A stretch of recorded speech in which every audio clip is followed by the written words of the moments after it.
Midnight music.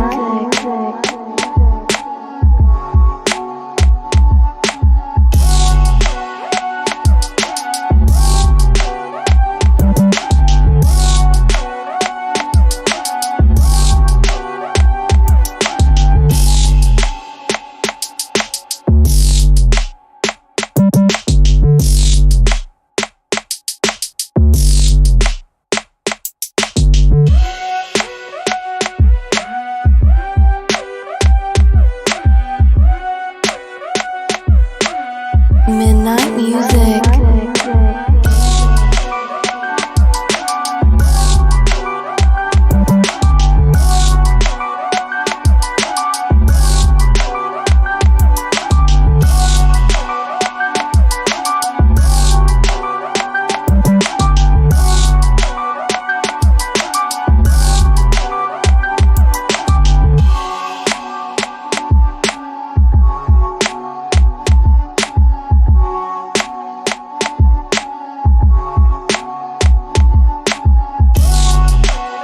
Midnight music.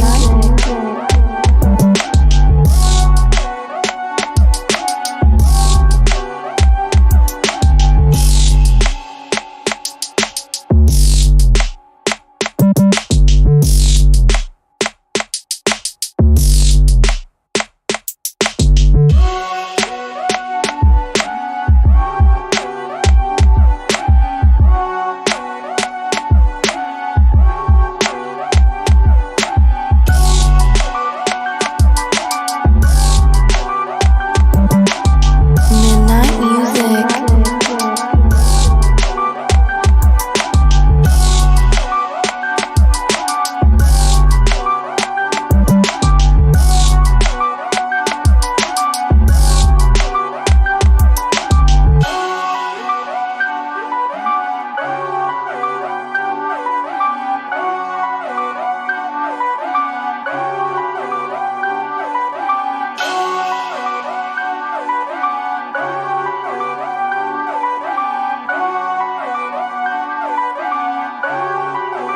Midnight music.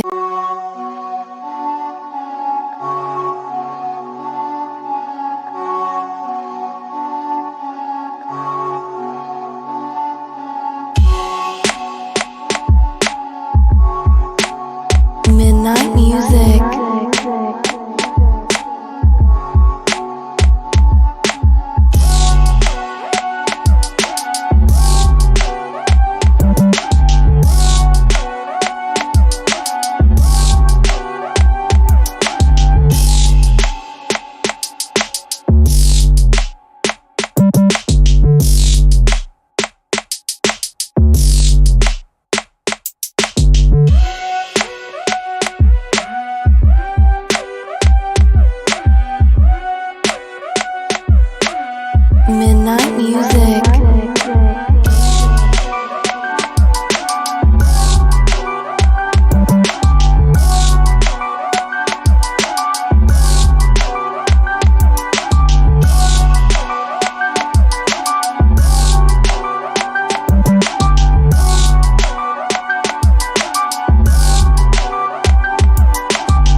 Midnight music.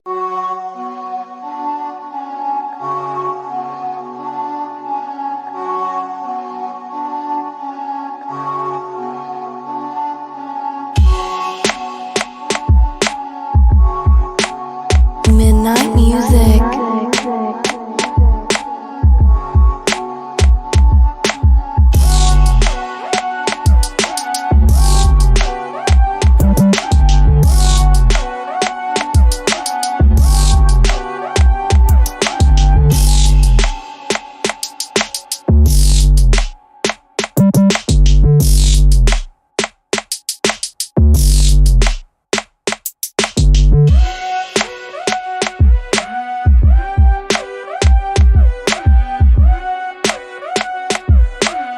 Midnight music.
Midnight music. Midnight music.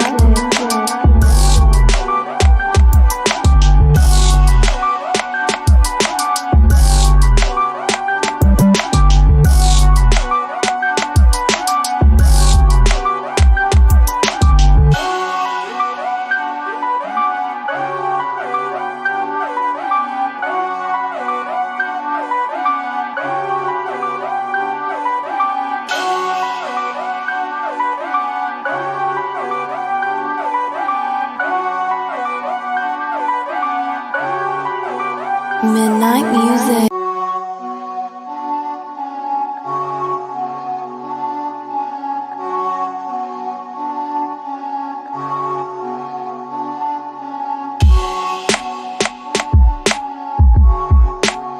Midnight music.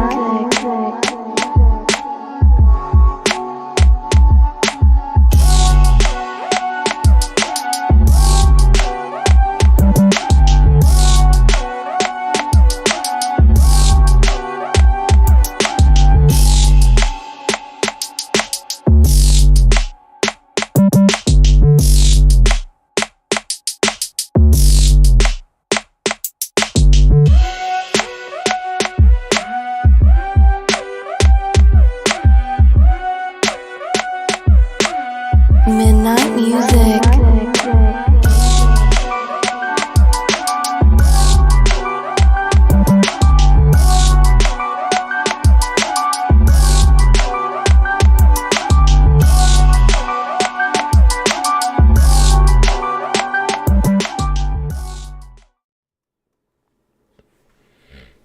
You know what? It really felt good to take like 2 weeks off.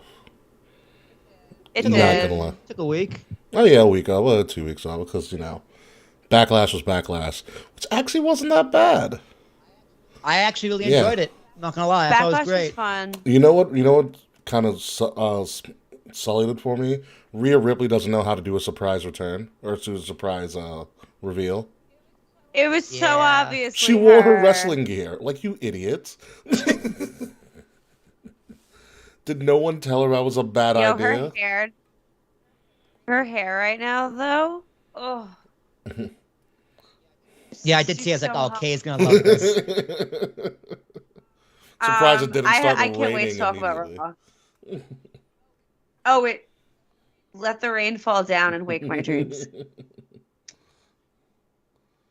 Yeah, Kay, your logos didn't pop up at all, by the way. That's annoying. You- Hold you on. sh- We'll figure this out. I think that was my only gripe from back is that Rhea Ripley doesn't know how to do a surprise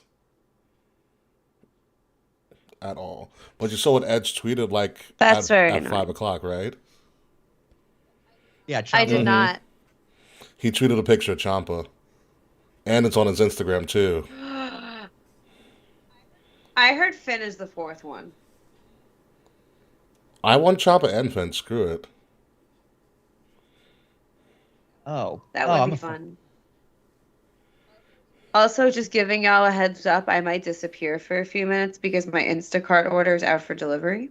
What did you order? Groceries from Aldi. Gotcha. I was like, there's an Aldi like 5 minutes away from me. It's great. I love Aldi. I do too. I'm like obsessed. Yeah, that's a good word for it.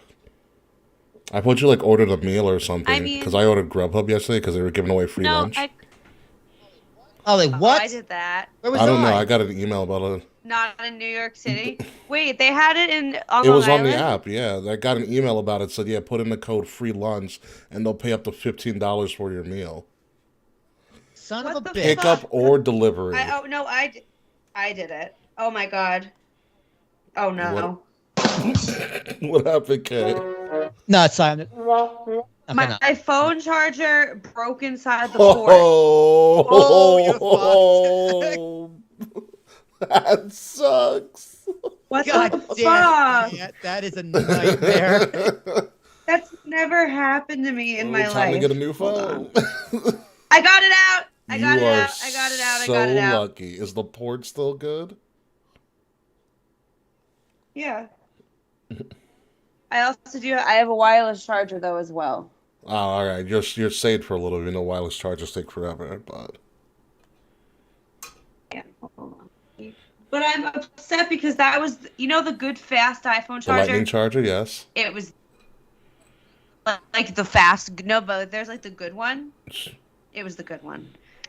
The one that comes with like the iPad and the newer iPhones is an infinitely better charger because it's the fast. It's the USB-C to Lightning, so it charges Gotcha. faster. And yeah, so that broke.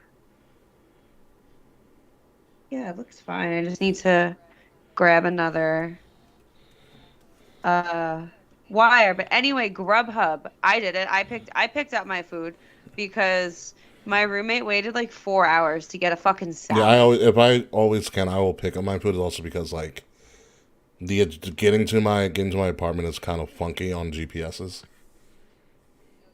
Oh yeah. Mm-hmm. It's the way they numbered the buildings. So the way that the building is numbered in real life is not the way that it's numbered on Google Maps,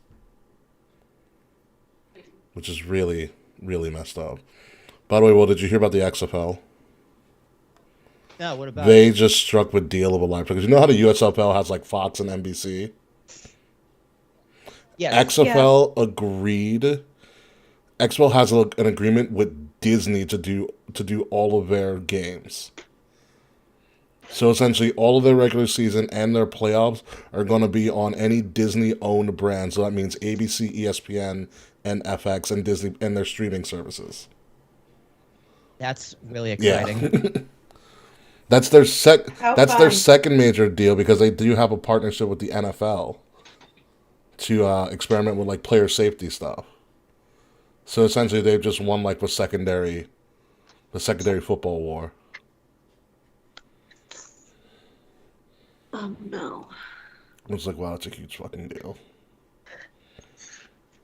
But by the way, Kay, how much do you like horror movies? I like them, but like, okay, it's them horror movies. Like they don't scare me, and like I don't dislike them, but I'm never in the mood to like watch a horror Fair movie. enough. Are you familiar with Sam My charging port. Sam Raimi. Yeah. My charging port still works. Nice. Wow. Oh, thank Yeah, you're God. familiar with Sam Raimi? Yeah, he's Spider-Man, didn't he? Well, yeah, but he also did other horror movie stuff. So they let in Doctor Strange, they let Sam Raimi be Sam Raimi, and they did a lot of freaky shit. I will say this second Doctor Strange is probably more visually wild than the first one. Oh, so you're telling me I should go completely ripped? Not completely ripped. You want to have some sense of reality with you, but it's a pretty wild time. I need to see it. Go on Tuesdays. Discount Tuesdays, homeboy. Oh, that's true. But Tuesdays, honestly, are my busiest day. Really? Oh, yeah, because I work in the morning, but then I have mad meetings on Tuesdays. Oh. That's a shame. Yeah. So I could go on a Tuesday night. Well, that's when I went. I went Tuesday night. Trey Mancini agreed with Boone about Camden's new fence. He goes, nobody likes it.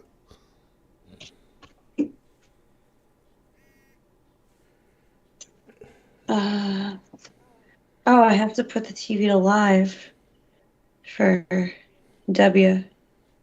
Ciampa may have leaked with jokers, or he also might be trolling people. Why? Who does he say are the Well, jokers? Ciampa had a picture with Johnny and Candace, and he's like at Disney with a bunch of jokers. Could you fucking imagine? I will like lose my shit if it's Johnny and Candace. Is Candace still under contract, or is she done? She's done, right? No, she's done. She just finished. Popped the baby, and now she's out. Well, she kind of her contract like ended, and she didn't renew it. Well, yeah, she's got to figure out what her and Johnny are gonna do. They're a package deal, and also the child as well, who's named Quill, I think. It's Quill or Quinn? I think it's Quill because they named him after I think it's Guardians of the Galaxy. I was like quail. Quail, like Quail Quail Man from Doug. Quail Man Gargano. That actually has a great ring to it. I'm not gonna lie. What, Quail Man Quail Gargano? Man Gargano. I'm here for it. I'm here for it too. Okay. Phone is clean. I'm done with this.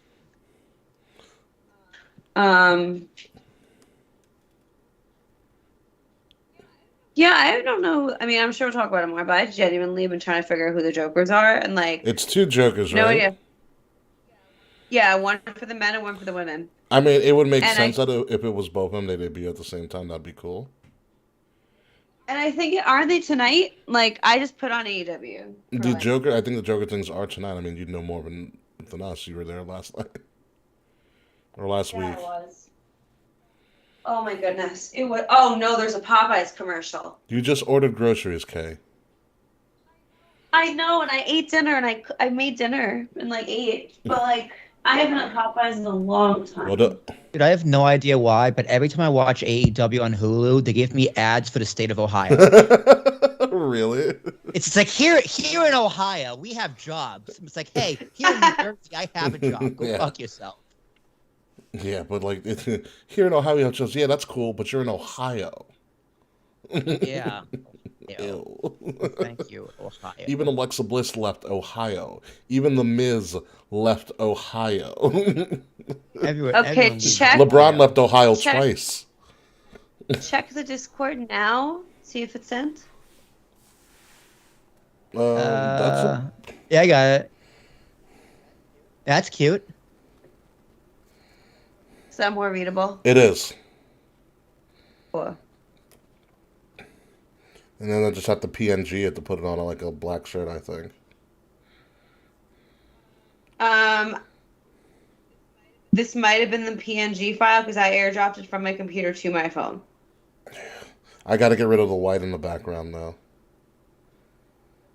Okay. Which I can do. It's just because I want to get rid of the white in the background but protect the white in where it says. Do you want it transparent? Yeah, transparent. Yeah, I can do that. It's better, then we can make it bigger and all that hot stuff, man. Well, so by the way, Kay, you can get slides in your own logos. What do you mean? Like sandals? Yes, slides, but not sandals. Like slide, like the sandals. I guess, yeah. I differentiate between sandals and slides.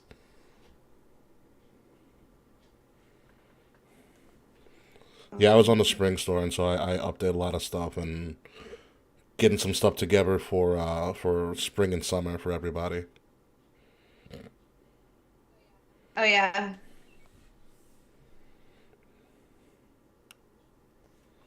Yeah, I need to like change my logo.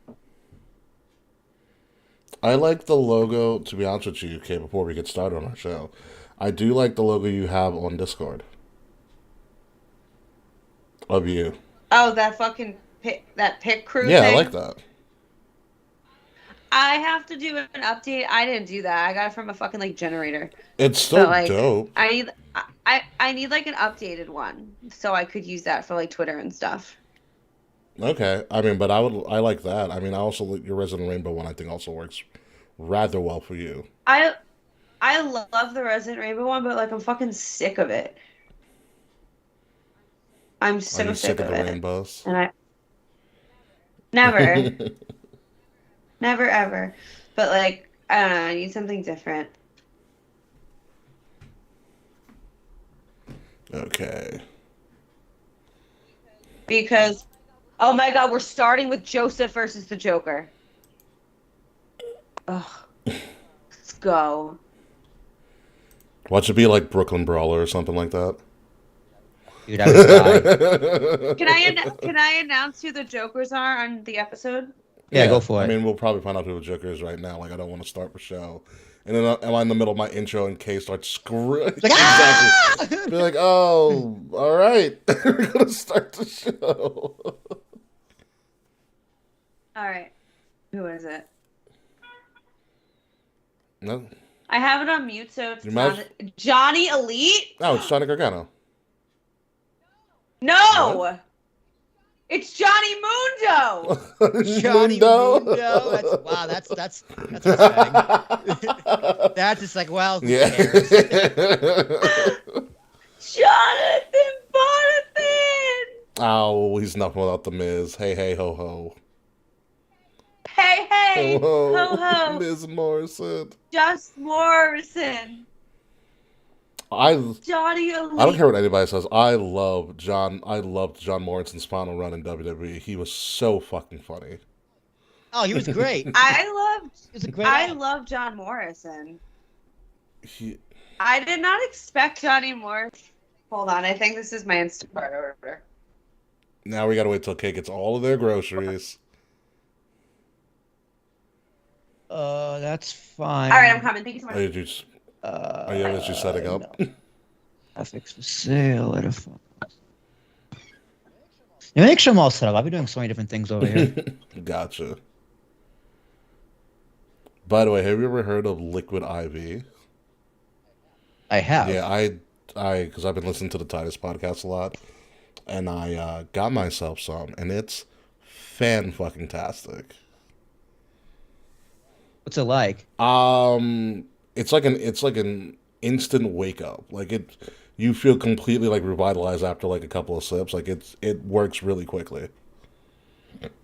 It's like they have an energy one in the morning, and it's like equivalent to like having like 2 cups of coffee, but not like all at once. Oh, hey, Mr. Fretz. I know.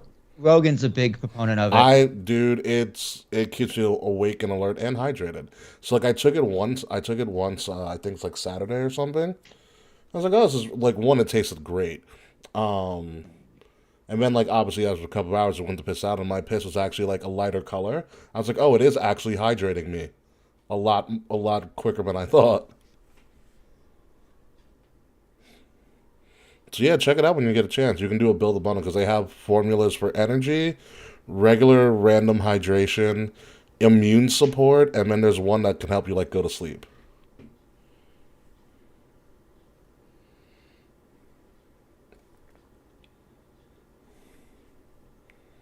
Fuck.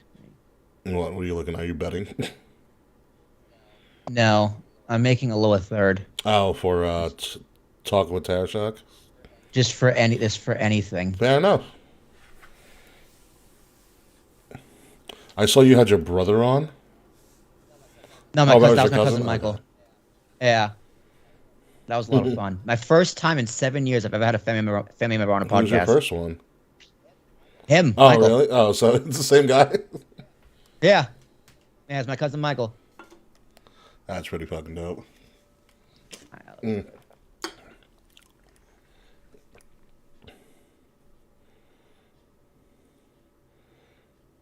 How many groceries Kay bought? Yeah, After Effects is a bitch, dude. This tutorial video was like 19 minutes What, long. Adobe After Effects? And yeah, After Effects. So the YouTube tutorial was like 19 minutes long, and it took me a little over an hour Damn. to complete because it's like it's so specific and detail oriented. I'm not good with After Effects. So it's like, do this. I'm like, wait, what did you do? Scale it to this. I'm like, wait, what'd you scale it to? So like, and like I'm on my TV, so I'd like go full screen, stand up and look at the TV, like, oh, that's what we did. And it still doesn't look 100% right. But I'm like, fuck it, it's close enough. Yeah, like no one's gonna know. Unless they're like really good with After Effects. I mean, no, it still looks good. It still looks totally fine. I gotta export on a QuickTime channel RGB plus alpha. It's a lot of gibberish. Yeah, I gotta put this in the Talk folder, live stream assets, lower thirds, design 2, Christian. You bringing Christian back on?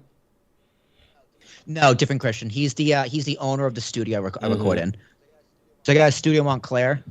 Wait, what the hell? Do you see? Like an actual Do studio. you see this person on Twitch?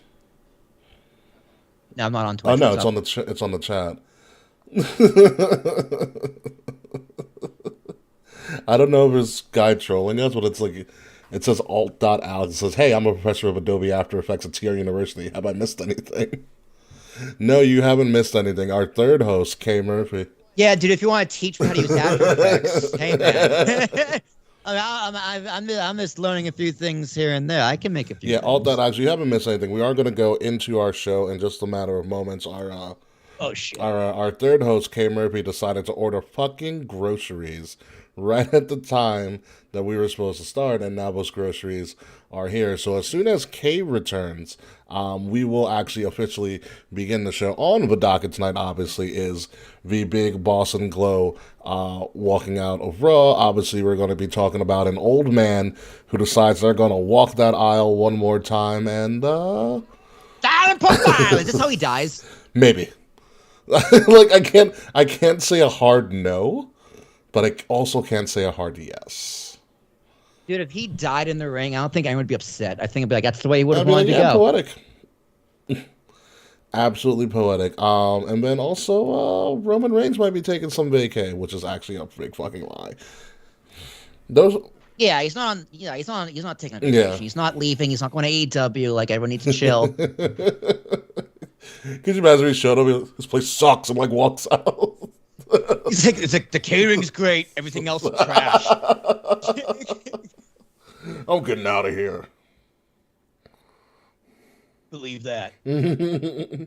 So he's not even going to be Johnny Mundo. He's going to be called Johnny Elite because that's what John Morrison does. Always change your name. Of course. What do you mean?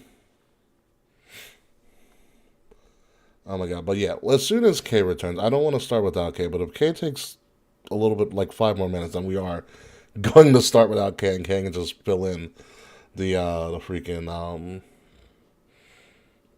freaking gaps as we get started. I mean, I'm going to probably have a longer than usual monologue to start off the first topic of the show because we've got to kind of lay down the groundwork for the further discussion. Lou Thez had his last match at 74 and nobody batted an eye, but Thez wasn't an alcoholic. Yeah, right. Well. I cannot confirm nor deny. He was probably on something. Okay, how was your grocery delivery? Great. Are you tired? Well, I live on the second floor, and I ran pretty quickly. I had all the bags in one hand, and there's a lot. You one-handed it, and nice. Yeah, and I put it all There away. you go. But it's not away in the correct way because I have like organizers and things I like to put my shit in, and there was no time for that.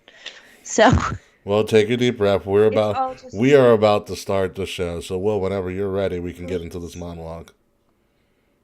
Cue that One music. second. How do I open this?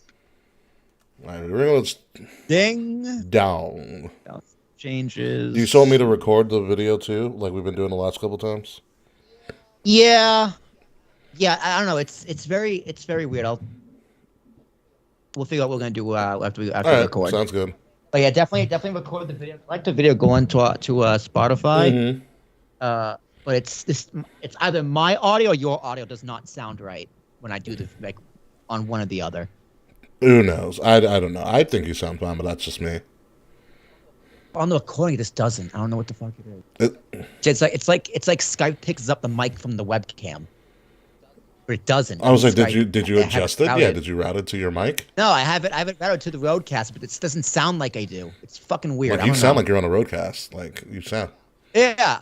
I sound like I'm on the Roadcaster too with my headphones, but when I'm putting it on YouTube or Twitch and on the video on over OBS or whatever, it just doesn't, and I have no idea why.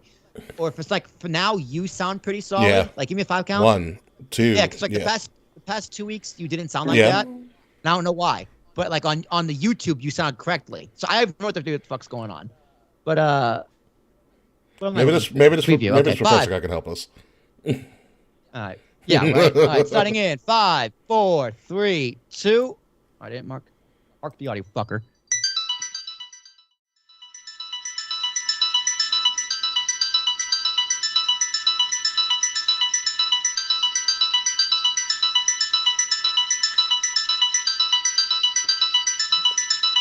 Midnight music. Coming up this week on Kings of the Rings podcast, it couldn't have gotten more raw on Monday night as the biggest story in wrestling happened hours before the show. We discussed the Boston Glow controversy because, quite frankly, we have some time today. Ric Flair also is walking that aisle one more time. Roman Reigns is getting a taste of the Brock Lesnar life, and Kae Murphy saw Jeff Hardy do Jeff Hardy things. And so I guess the only thing left to say, Michael Cole, is that truly it is boss time on the 292nd episode of Kings of the Rings podcast, exclusively on Wrestle Addict Radio, and it starts right now.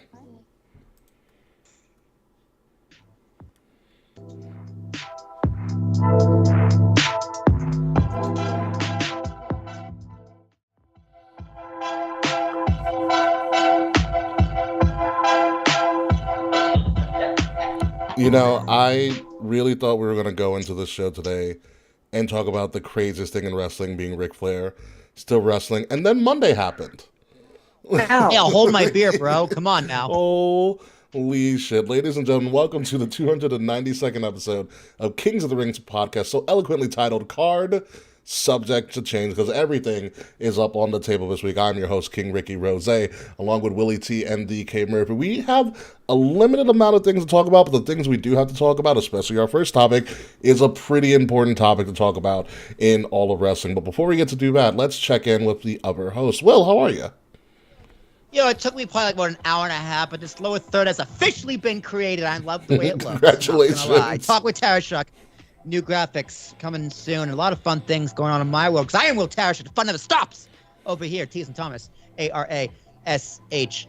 Kae Murphy. I was watching Dynamite the other day. I was just thinking, wow, Kae loved this. Kae loved this. Kae definitely loved this. Kae must have loved the fuck out of this. And then Kae cried here, and there. It's okay. Break it all down for me.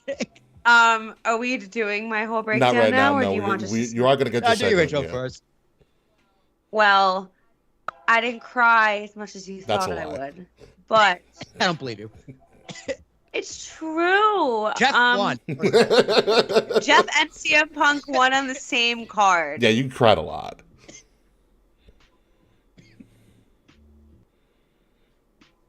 Yeah, it is. They're bad at they're bad at lying. I really didn't. The thing, and like we'll get into it, but like the things that had me feeling away were not the things I expected to have me feeling away. Nobody expected everything that just happened in the last couple of days in wrestling. It's weird. It's messy. Something's not right. And I don't know if we're going to get to the bottom of this. We're probably not. But No, yeah. not a chance. But we're going to lay out everything that we know thus far and some of the speculations on what might happen. There is no definitive answer right now. If there will ever be a definitive answer, we're just going to see where the cookie crumbles. But we have a lot to talk about because this has a lot of implications. And you can see this situation coming from a lot of different angles. So first and foremost, Monday Night Raw.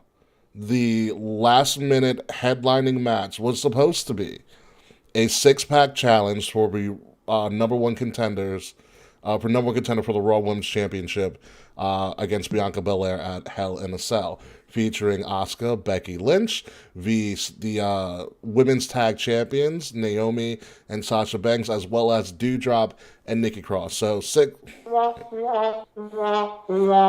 honestly agree with you because four of those people didn't need to be in that match.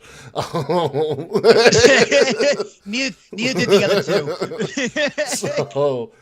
So that was apparently the highlighted, what was supposedly going to be the main event, essentially a house show main event for all intents and purposes.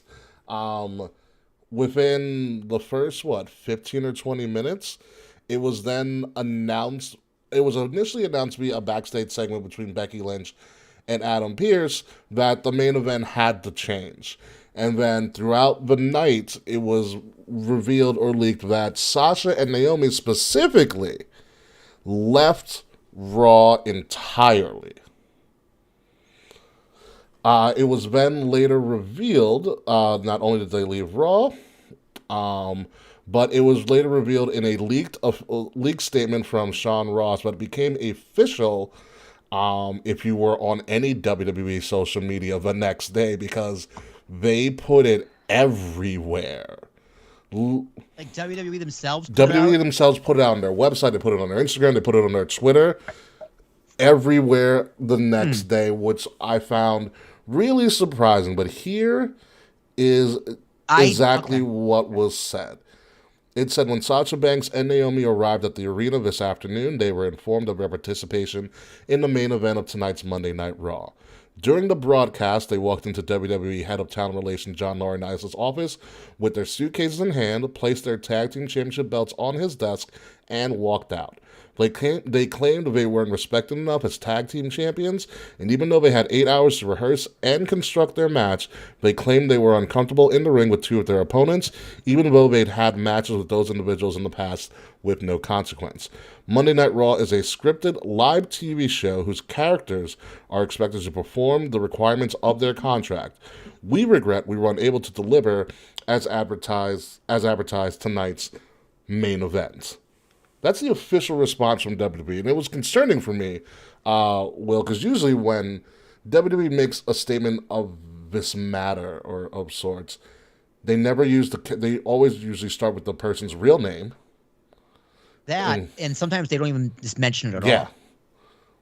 I don't think they've ever mentioned it to this length at all. Like, and that's just Austin, and because Vince just went on TV and buried the fuck out. Yeah, and of I don't him. think that was the same night, was it, or was it the same? No, I think it was. I think it was the next week. I think it was next week. It's like he picked up his ball, he went home. and he went home, abandoning you, which is true. Yeah, and it was so immediate. I mean, they used Corey Graves. Corey Graves is the easy because he's the heel announcer essentially, and it was surprising me how much Corey Graves kept harping on it. Did they? Because Hulu Raw did not have that perspective. Yeah. I watched Raw after this all happened, so it could have been stuff of editing. But it's kind of like I saw the backstage segment with Becky, and then they mentioned it on commentary, but that was really it. It only came up twice. It came up multiple times on Monday. Did it really? It went to the point where Corey said that Sasha and Naomi, it was like equivocally and unprofessionally left the arena or something like that. Wow. Which is true. And and it surprised me because when I first looked, I was like, wait, this looks like it's on the notes app. When I looked at the statement, because this is the way you see it on the screen of people who are watching us, is the way that it was revealed on Twitter to everybody. So it looked like a notes app. They didn't use their real names. Yeah. No, like the biggest point you made, Ricky, in our Discord, joined by the way, was the fact there's no WWE like heading, lettering, Yeah, logo. there was no nothing. letterhead or anything. It looked like a note. It looked like somebody wanted. Like a It notes looked app. like whoever was an insider was like, "Hey, what's going on? Can you provide me with a statement?" And this is what they got. But it also surprised me when the next day WWE used all of this verbatim as their statement. Like they kept it. Like no one edited it. Which again is very surprising to me. And this is just one side of what WWE's professional story is. And so I did some snooping because after a while this became the biggest talk on Twitter besides what was going on in the ring at Raw, which I mean there was an Ezekiel match going on essentially at the point. So Ugh. That got yeah, Yeah, I will tell you right now he's wrestling more and more like the Ultimate Warrior. it makes me so happy. I don't know why, but it makes me so happy. He started shaking the ropes a little bit and did a warrior splash. So I did some snooping around, and then I came across this series of tweets from a Twitter personality named @Adidas_head88. Now this guy, I don't know him from I don't know him from anywhere, but from what I've gathered in my snooping of him, he's actually followed by Naomi. And if you know, like celebrities in wrestling, they only follow people they know. Right. And according to this guy, when I looked back at some of his tweets, it appears as though he was given permission to not name names, essentially, or be very vague, but kind of give an alternative view of what may have occurred. Like I said, we don't know if any of this is true or not, but this seems to be an interesting alternative view of the events that occurred. So I'm going to read his series of tweets, and we'll kind of just work from there. So he starts it by saying, "You are approached in February as being put in a tag team after both being promised big feuds at WrestleMania. You bite the bullet and put everything you get into being a tag team. It works. You get over, win the titles at WrestleMania, and become big merch pushers, which means they're selling a lot of merchandise, which is always a big thing when you're trying to get pushes." Yeah, RK Bro. Seriously. Number 2 in the company. Are they really? Yeah, behind Roman, then number Jesus 2. Christ. 5 weeks into your reign, you show up to live TV and ready to work. You're told you'll be in the main event, and you are happy. You both have been told that one will be going over from pinning the other one. You have questions why that decision was made and how it helps you as a tag team. You request a meeting with your boss to discuss it. Your boss takes the meeting, and everything is actually going well. He understands your concerns. The meeting ends well, and the match is told to be reconstructed, but for some reason, producers get mad about it. You then ask with one of your members going over what happens to your titles. You are told basically that you will just be carrying the belts. They want to use you both to help both women's champions get more over. Bianca versus Naomi and Sasha versus Ronda. Neither one of you will win the solo titles, and you won't defend your tag titles until Money in the Bank, which is 2 pay-per-views from now, in July, on 4th of July weekend in Vegas. You ask for another meeting with your boss, but this time you're being called spoiled, and a producer walks away screaming. He comes back and tells both of you to fix your attitudes. You have a brief meeting amongst yourselves and decide to stand up for yourselves. You go to another boss and make it clear you just have concerns. You ask, why are we even in the match, and why aren't other women in it? You ask why your titles have no stories for over 2 months.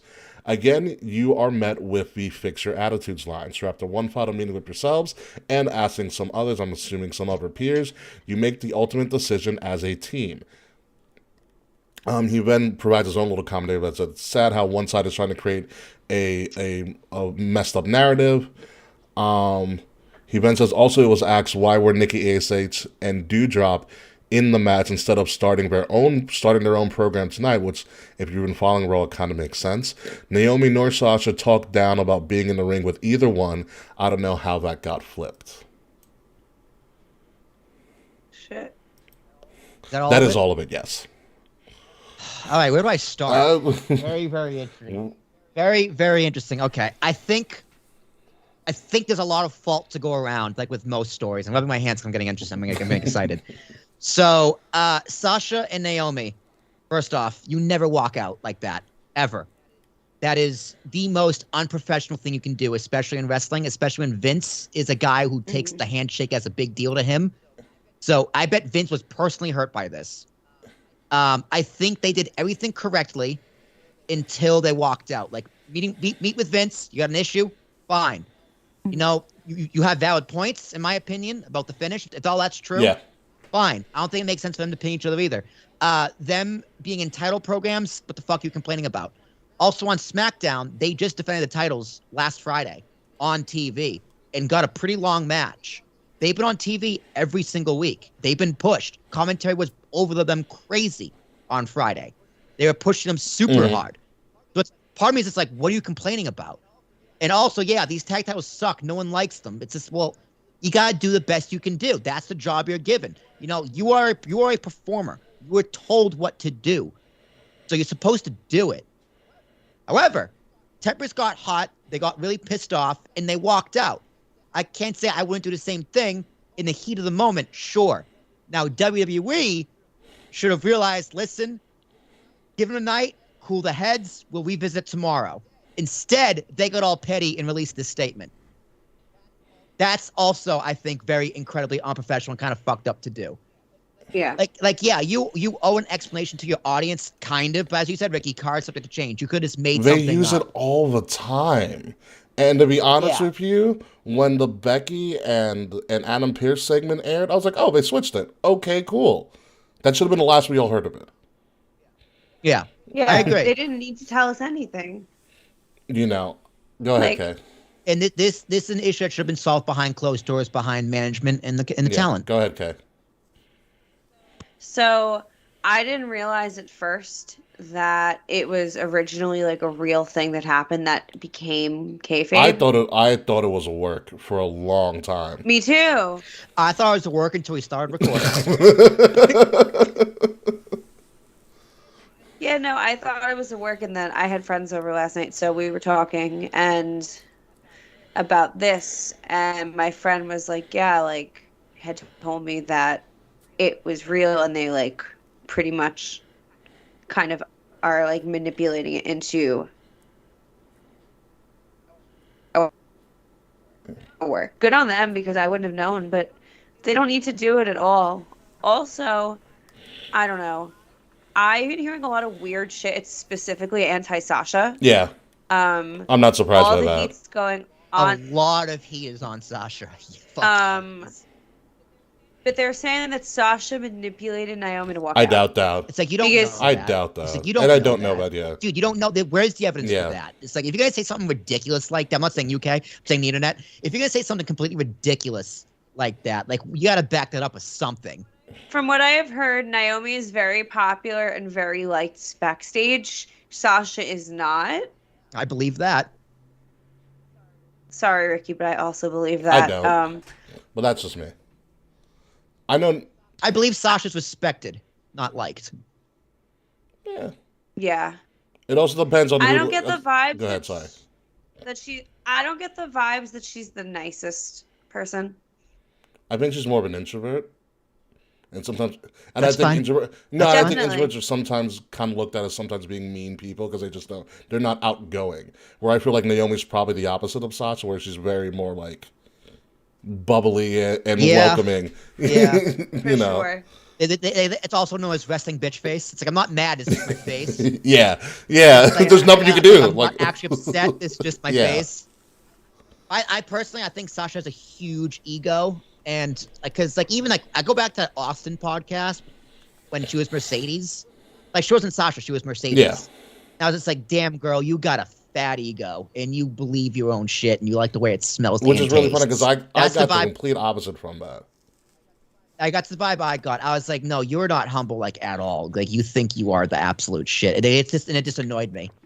From the Austin podcast, I got the I saw somebody who was very insecure of their image. Which is probably I don't remember it honestly. See, I got that from her evil episode. Really? I was like, her evil episode was like, wow, they really trying to make you look like a baby face right now. Well, also people that are like hella insecure sometimes will extensively talk up their own shit to convince themselves. AKA The Miz. You get that a lot from The Miz's evil episode, but he's Yeah. a very just tormented Oh, but being. it was the best though, the absolute best. But that being said, I don't know Sasha. I'm not in the locker room. I have no idea. I bet people who know her and are friends with her said she say she's the best. I mean, I'm sure she is nice, but she just comes off to me as like standoffish and egotistical. We do have a little bit more information Yeah. before I do continue, because there was some information again that was leaked, I guess, from Fightful, and somebody who I guess subscribes to Fightful and pays the $5 leaked this information of the update. According to Fightful, this update says that those that we spoke to that worked on the match indicated that the match was to be constructed to not have Naomi interact with Sasha Banks or Doudrop coming in contact with Nikki ASH in the match itself. The working plan with the match was for Naomi to pin Nikki ASH, not Naomi pinning Sasha Banks as speculated. Those close to the situation said that Naomi and Sasha didn't claim that they didn't want to work with Becky Lynch or Asuka, but that was implied in WWE's statement, which I thought they implied Nikki ASH and Doudrop. Anywho, and those were the two women reference. Instead, we're told that Sasha Banks and Naomi were angling to work with Nikki ASH and Doudrop at the pay-per-view. The talent themselves hadn't heard that Sasha and Naomi considered anyone unsafe until the statement was released. WWE talent also got the statement in their internal talent relations app. In regards to the pitch, Nikki and Doudrop versus Sasha and Naomi pay-per-view match was turned down, and there was a pitch to have them instead interfere in the Naomi versus Bianca Belair match on pay-per-view, which was also turned down. We're told that Sasha and Naomi's issues largely are concerned about the direction of their tag titles and the division as a whole. Well, my first question is, okay, if you're turning down all these ideas, do you have ideas? I think their idea was they wanted to work. Finish your thought, Wilkes, because like if you're gonna turn down ideas, that's fine. But you better have something to replace those ideas. Because if I'm a writer or producer, I'm like, okay, what the fuck? What do you got? Let me hear it. So if you're doing that without counterpointing, it's like, well, what do you want then? Like, what do you expect? But they did counterpoint. I hope they. It says it in the statement. It said in the statement they did counterpoint. What was the counterpoint? Mm-hmm. Did they say what the counterpoint was? Yeah, it said in regards to the pitch, Nikki and Doudrop versus Sasha and Naomi at the pay-per-view match was turned down, and there was a pitch to have a. Oh, WWE turned it down. I thought Sasha and Naomi turned it down. Yeah, no, WWE turned it down. Oh, okay, my fault. I misunderstood you. What, do they want to put them over, I'm guessing? No, they just wanted the feud, because if you remember the original statement I read from that guy, is that Sasha and Naomi work, even though they were given the tag titles, they said, okay, we're going to work with this, and now we're going to make the tag titles like a thing, like try to make it a thing. Good luck. Like to Will's point, they were right. They're over. They're on TV, especially on SmackDown. And they just got a brand new shirt, which is actually a pretty cool shirt. Yeah, dude, they were on TV every single week. I said it last week. 2 weeks ago. She's just out there shaking her hips every week. I'm gonna miss those hips. I think and this is just me speculating, and I think where the concern was, and this is me just from viewing the product, is that when you look at the Raw Women's Title division, had 3 key people in it: Bianca, Asuka, Becky. What the hell is Doudrop, Nikki, Sasha, and Naomi doing in a 6-pack challenge? Where Sasha and Naomi have barely been on Raw, Nikki and Doudrop have been in backstage segments where they look like they're probably forming a tag team. Like, to me, the 6-pack challenge didn't make sense in the first place. Yeah, it's bad booking. It's to make them seem like they feature women on television. Yeah, but you have other women on the Raw brand that you can put there. Like, Carmella doesn't need to. And shout out to Becky and Asuka for putting together a great match. Oh, it was such a fun match. Oh yeah, it was really right. good. I was just like, damn, the consummate pros right there, incredible. It was a good match, and it's the match that should have happened anyways. Like, yeah. It's the match they were building to. Like who can, like the person who wrote, "Oh, let's do a 6-pack." No, that's not what you were building to. Like, it's almost like a step back. And there also seems to be a narrative that it's alluded to that they left during the show, which no one can actually confirm that. Like, WWE made the statement that they had 8 hours to rehearse and blah blah blah, but who knows when they left? Yeah, that's the thing. Because if they say they left at like 4:00, yeah, and then WWE still had that first is the main event, and they changed changed it, and that's even more Yeah. fucked up. But if you, that's fucked up. That's really fucked up too. Like if you're Sasha and Naomi, you leave in the middle of the show because you're leaving your girls out to dry. I mean, here's the thing. Because the Becky and Adam Pearce segment was within the first half hour of the show.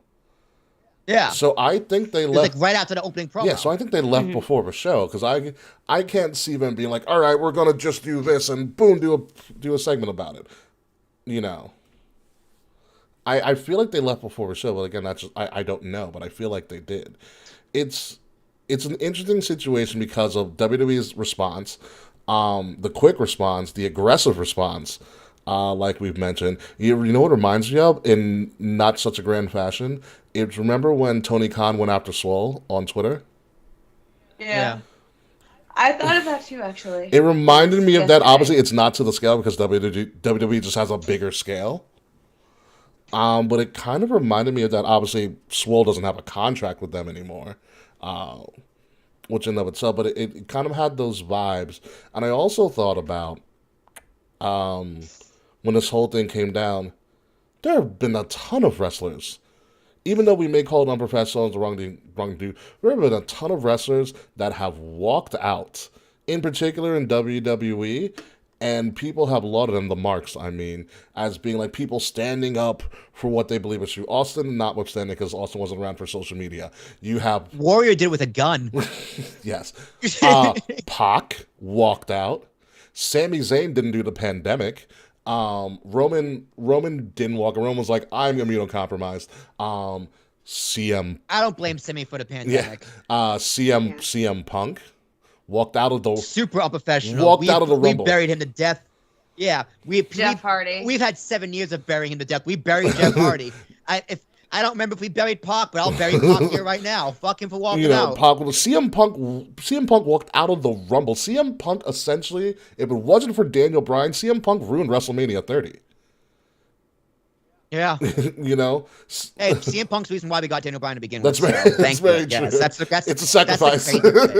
That's the crazy thing, dude. Yeah, and most recently, Jeff Hardy walked out of a live event in the middle of the match.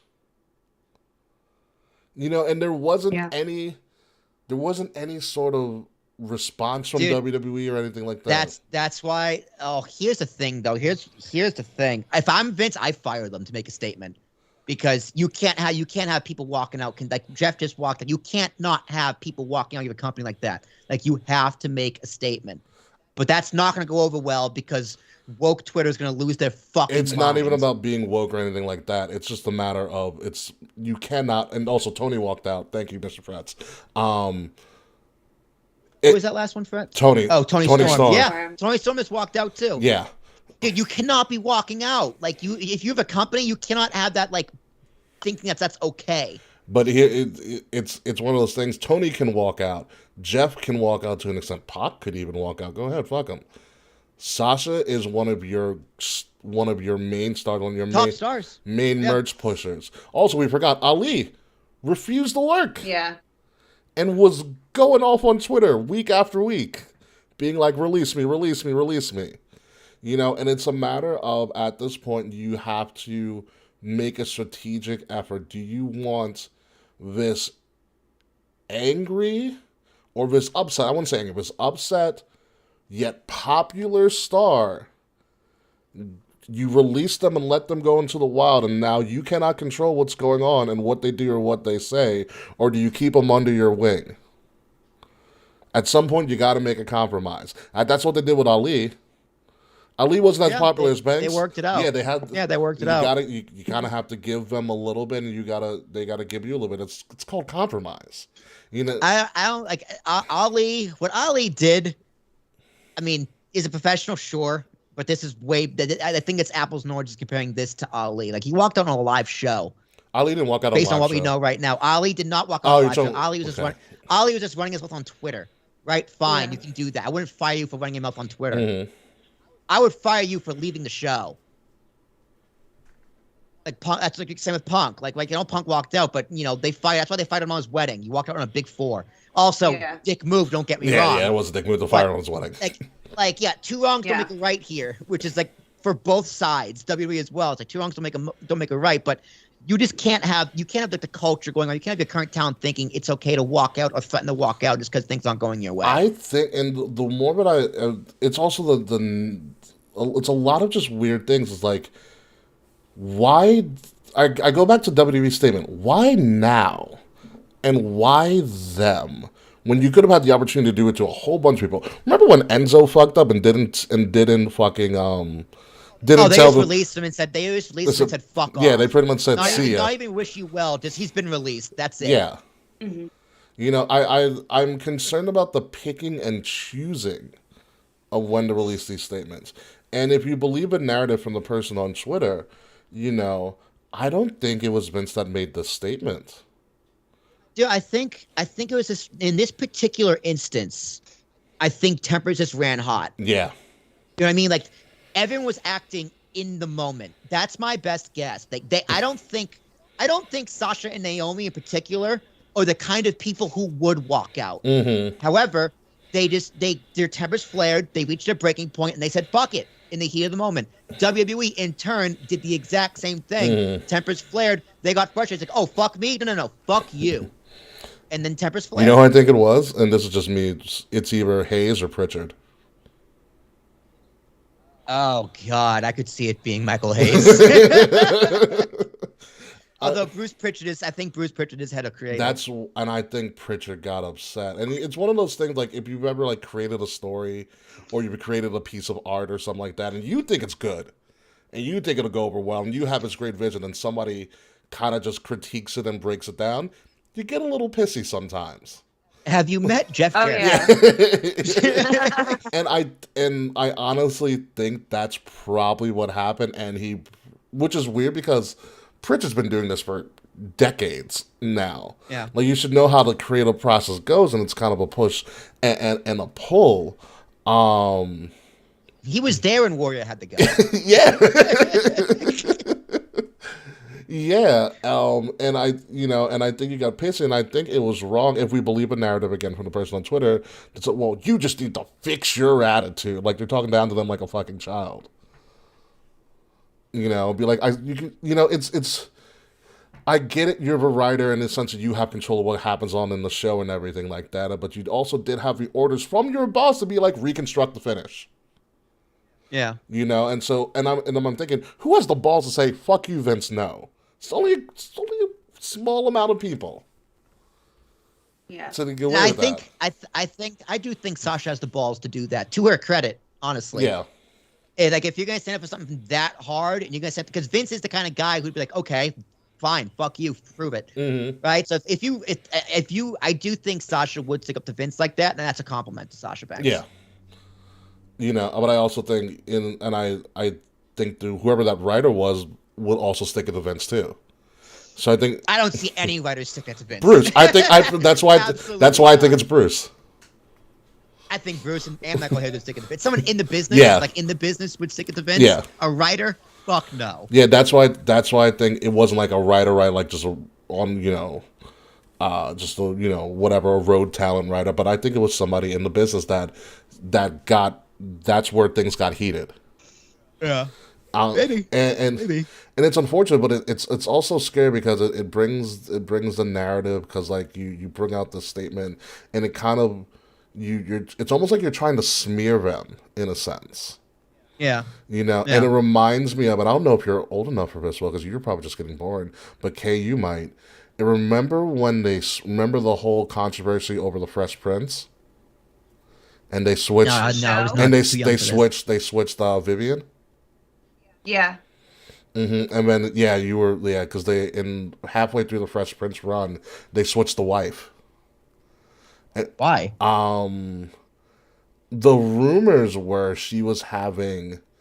The rumors that came out, and it was also backed by the great man Will Smith himself, was that she was difficult. Yeah, slap happy. That she was quote unquote difficult to, or became difficult to work with.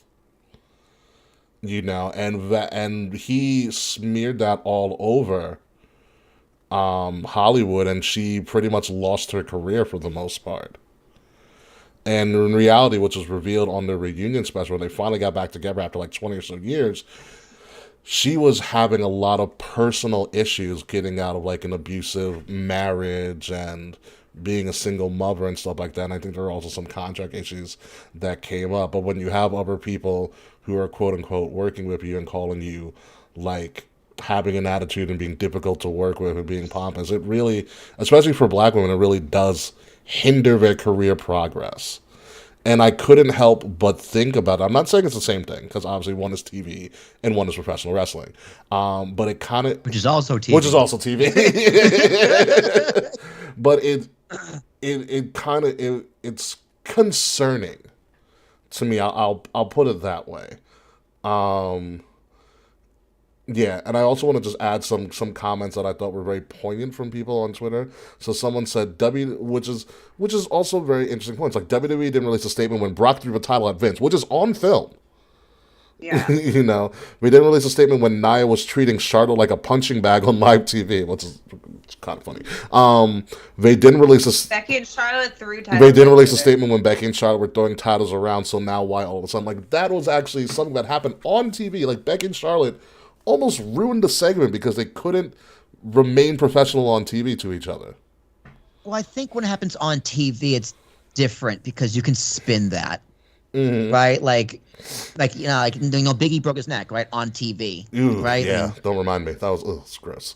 Right, like Nia punching Becky's nose. He didn't even release a statement on that. Charlotte and the thing, like but I think that one in particular is different, Charlotte and Becky, because they managed to work that into an angle, and they were all working a hot angle, and it worked. And then they talked about it afterwards, like Becky talked about on the podcast with Austin. Yeah, right. So it's not like they're ignoring it; they've mentioned it and talked about it.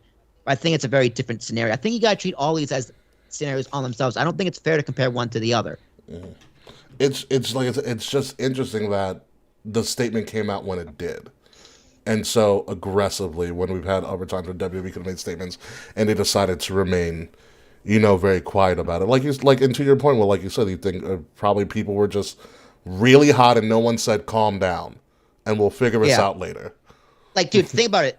This all could have happened while you're trying to produce a live TV show. Yeah. Tensions are going to run hot. They run hot when that isn't happening. When things are going well. Yes, because like TV, like they could have been cut for time, like that almost cage segment. Like, listen, we want to get a shout and run in here. We got to cut something. Yeah. Off the 6-pack challenge getting cut for time, and boom, sparks. That's it. What do you mean we're cutting a And 6-pack challenge? Blah blah blah. You know what I mean? Yeah. Like, you don't know. Yeah. You do not know what happened here, and you do not know motivation. So if you're gonna make a statement comparing it to something else, like you got to kind of, for me, you got to bring some evidence there, especially if you're gonna compare. Yeah, if you're gonna compare it to other circumstances like that. It's the only one that you can actually compare it to, realistically, is when Austin walked out. Yeah, that's really it.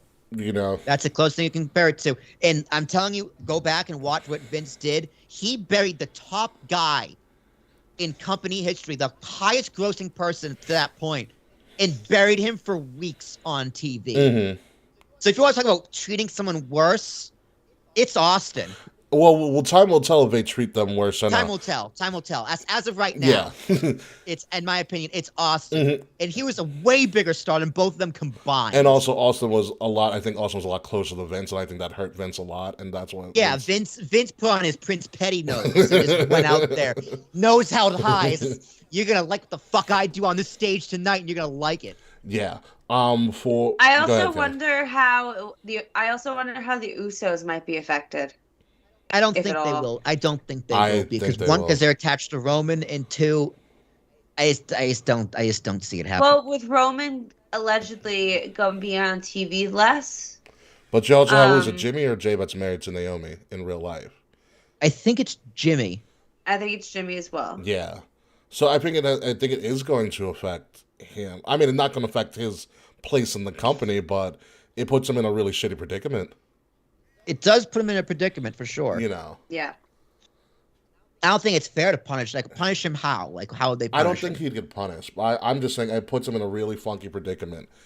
And it hurts because, essentially Roman's the cousin of Naomi at this point by marriage.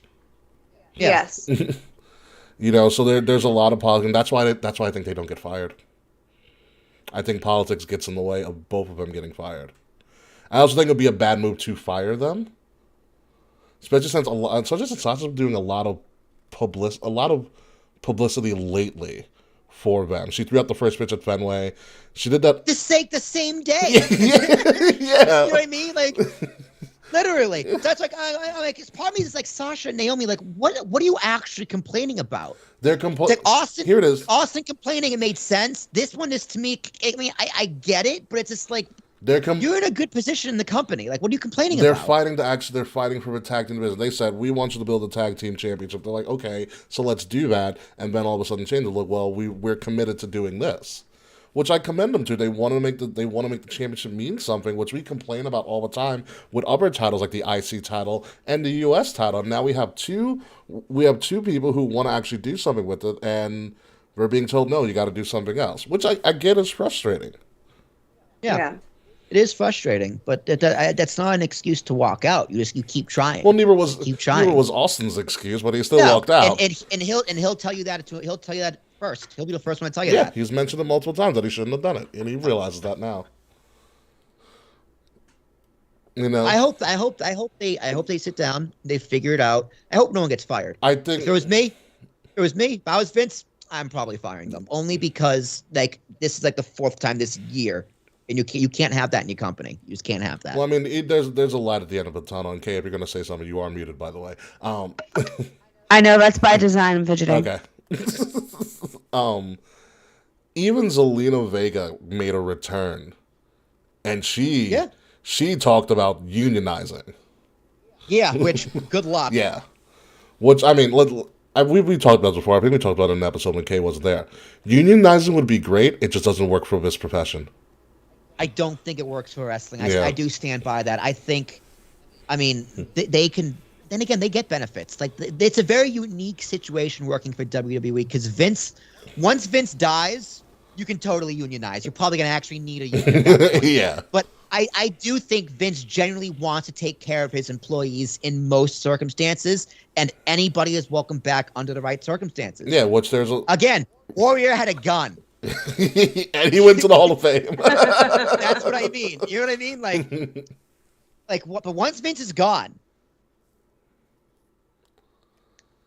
anything is possible. People are gonna go away who never come back. Yeah, we're gonna see. We'll see what happens with the union thing. Because I know Freddie Prinze Jr. wants to start his own wrestling thing, but he wants to get all of his performers under a SAG, which is probably the closest thing they can get to being a unionized thing. That's SAG an interesting comp. I think SAG could work. SAG is the only thing that could probably work for all performers. Although SAG probably has so many rules against against violence. You can't violence like you can't jump off a ladder. You're SAG. I'm not paying for that. What do you mean? There's stunt double. Oh, you are a stunt double? Well, guess what? Stunt doubles aren't allowed. Are you a stunt double? Or are you an actor? You can't be both. Fuck you, baby. That's gonna be SAG. Good, Freddie Prinze. Good luck. Yeah, but so like I said, we hope Sasha and Naomi and this whole thing gets worked out because it's gonna be an interesting SmackDown. It's gonna be interesting next couple of weeks to see what happens with all of this. But all we know right now is that since they did leave it on his desk, the new women's tag team champion is John Laurinaitis at this moment in time. It's what he's always wanted, dude. I hope they honestly ditch the titles at this point. Just throw them out. Yeah, do a Medusa segment. A joke. They're a joke, dude. Those titles are a joke and always going to be a joke. And because the women's roster isn't deep enough. And actually, I take that back. The women's roster is deep enough. They're just not all on the roster at the same time. Which is they're not willing to put the work in for the women to make that happen or make these titles meaningful. The only other meaningful women's storyline is Dana Brooke in the 24/7 title. And that's Think not about a meaningful that. storyline. Quick sideberg. Watch the Table for Three with Carmella, Dana, and R-Truth. I was so interested in it. It's incredible. Yeah. R-Truth is just fucking with them the entire show. R-Truth is just fucking with everybody, and it's the best. Oh my god! So yeah, and if this so happens to turn out to be some giant work, then I'll be the first to say, fucking kudos. Yeah, touche. Better than ours that we've ever done. I was literally just thinking. Dude, they got us to talk about it for 45 American minutes. knew. All right, they win. Listen, I said we had time today, and we had to flesh this all out from all angles. So I'm just saying, dude, this is a bold way to push those tag titles. Yeah. They're gonna main event Hell in a Cell. Oh my god! So yeah, All right, the main event is Sasha and Naomi versus Laurinaitis and Pritchard. with special guest referee Michael P.S. Hayes. do. Bad Street, USA. Oh my god! I really hope it's not the main event of Hell in a Cell, but I know what might be. So yeah. Good luck to them. We will see what happens in the next couple of weeks. They'll be back. Speaking of who's going to be back for one final time, wink, wink. Ric Flair announced also on Monday or Sunday or sometime before Raw. Yeah, dude, we had a hell of a Monday. yeah, that at the age of 73, he is going to have a match, what is said to be his final match. Heard that before. In Nashville, Tennessee, the day after SummerSlam. You know what's wild? My mother's the one who told me about this. Jesus Christ, Flair has such a reach. Who's he going up against? No, the opponent has not been No named clue. yet. I hope it's Josh Briggs. Just murders him. Oh my. What if it's Batista again? And it's like, Hunter, give me what I want. Great. I don't know how I feel about this. Like, Whoever it is, I hope they do. I'm sorry, I love you. what if it's Yeah. Shawn again? Honestly, dude, I don't care. I really don't. It's just, It's just like, you know what, Ric Flair, you've earned the right to have a last match again. was it like his third last match? Maybe fourth, fifth. I don't know. I mean, if you count WCW, NWA, TNA? Shawn Michaels, TNA, This might not even be his last match. dude, he might go on a title run. You don't know. Flair's the type of guy who will Flair will die and then he'll kick out of the grave like 3 days later. Dude, I'm just saying, if fucking Orange Cassidy comes out, that might be the greatest match of all time, because all he has to do is those fake kicks, and Ric Flair will legitimately break his legs. Orange Cassidy goes over Flair, gets the rub. I would just oh love. my I'm sorry. God. I love you. And Calvis goes, "Oh my God, the orange punch! 1, 2, 3, It's over!" I think it would just be the greatest. I think it would be the fucking greatest. I'll do you one better. Ric Flair versus Danhausen. Wow. Dude, you got squashed in 10 seconds. I never want to see Danhausen again. I don't think it's Danhausen's fault. I blame the area of Long Island for that one. Dude, Whatever. I really wouldn't even mind Ric Flair versus fucking Chris Hero. And I hate Chris You do hate Hero. Chris Hero. I despise Chris Hero for no reason. He's a really nice guy. I just hate him. Everything about him. Literally anybody but Ryback.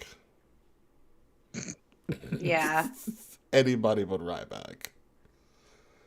At this point, like who gets? Tully Blanchard or Sting. I think watch it be Arn. I don't know if Arn can wrestle. No. Dude, I would love for it to be Sting. Having it be Sting would be poetic. It would be poetic. That's the only thing I'd be okay with. If there was a Sting, I'd go on YouTube and find the match. That's fucked up, Fred. Fred said Ric Flair versus Walter. Oh, Oh God, Ric No, Flair. dude, I don't want to see a murder. Ric Flair versus Andrade. Yes. Yes. That'd be pretty. Charlotte's conflicted on at ringside, doesn't know what to do. funny. No, she's not. She gives the boot to her dad. Please. She will put her dad in a figure 8 and tap him out. Honestly, that should have been the way Ric Flair left WWE. That would have been fucking perfect. Yeah. He's 73, man. Do you need to wrestle? Dude, he's gonna die in the ring, dude. He's gonna take a bunch of boner pills, and he's just gonna have a heart attack in the ring. Stop that. The man's oldest probably was on like his 5th marriage, 6th. It was probably the way he'd want to go with a hard I on. think- That's the perfect way Ric Flair would die. He has a hard on in the middle of the ring, and he just dies. Mm-hmm. One last bump, right? One last bump. One last bump, and then like everybody leaves, so they think like, oh, he's not gonna get up because he's done, and like, and then you realize that he died. Everybody watched the movie. Yeah, they're yelling, "One more match! One more match! One more match!" I know it's gonna be on Fight TV, which is gonna be interesting to see how many buys they get, but just Am I gonna buy this card for like $8? If it's under $8, I'll buy you it. know it's not gonna be under $8 8, like 8. for Flair. Because I'm- For Flair's final match, you think it's gonna be under $8? Yeah, he's 73. It's what's the promotion? I don't think we even know what the promotion is. So let me look. Yeah, so in that case, most definitely it's gonna be under $8. No, What else is on that card that's worth buying? why would Ric Flair wrestle his final match, quote unquote, at some $8 or less promotion? Oh, Dude, where's oh he no, now? no! All right, so here we go. So I'm reading this from Yahoo Sports. Flair 73 will lace up the boots for the first time in 11 years as part of a StarCast Pro Wrestling Fan Fest on July 31st under the Oh, he's wrestling Conrad. under the banner of Jim Crockett Promotions at the Fairgrounds in Nashville. Oh, damn. Flair's opponents and the rest of the event card has not been announced. The event will be streamed on Fight TV and tickets go on sale May 27th. Okay, that's pretty legit. Okay, I'm gonna say it's gonna be $20. So they are actually making this. I'm looking at this. I'm on the event website. They are making a whole weekend out of it, and it's going to be all dedicated to Flair. But it's going to be the roast of Ric Flair. Wow. Oh boy. Yeah, Ric Flair's last. Thanks for canceling Dark Side, asshole. That'd be my one joke, and they'd be like, "Thank you, good night." No, Dark Side. They're Dark Side's coming back from what I heard. Yeah, they're coming back, but dude, good luck getting wrestlers to talk on it. Yeah. So this. Yeah. JR said he's never doing it again. So Yeah. StarCast is going to be around SummerSlam weekend. So Ric Flair's going to. Yeah, that's Conrad Thompson's thing. Yeah. So Ric Flair's going to dominate SummerSlam weekend in Nashville. This is pretty much mini WrestleMania. Yeah. So Yeah. this is interesting. So yeah, I hope it's Sting. That'd be great. yeah, it's just oh my Or god, Hogan. Could you imagine if it's Stop fucking it. Hogan? Dude, I can. So it It looks. would be the worst match ever. So about a week ago, Flair posted a video of him training in the ring with Jay Lethal. Still got it, dude. I would love if it was Jay Lethal. It's not going to be Jay I Lethal. would not. They could just woo at each other. It would be great. No, we don't need a woo off to end Flair's career. What if it was William Goldberg?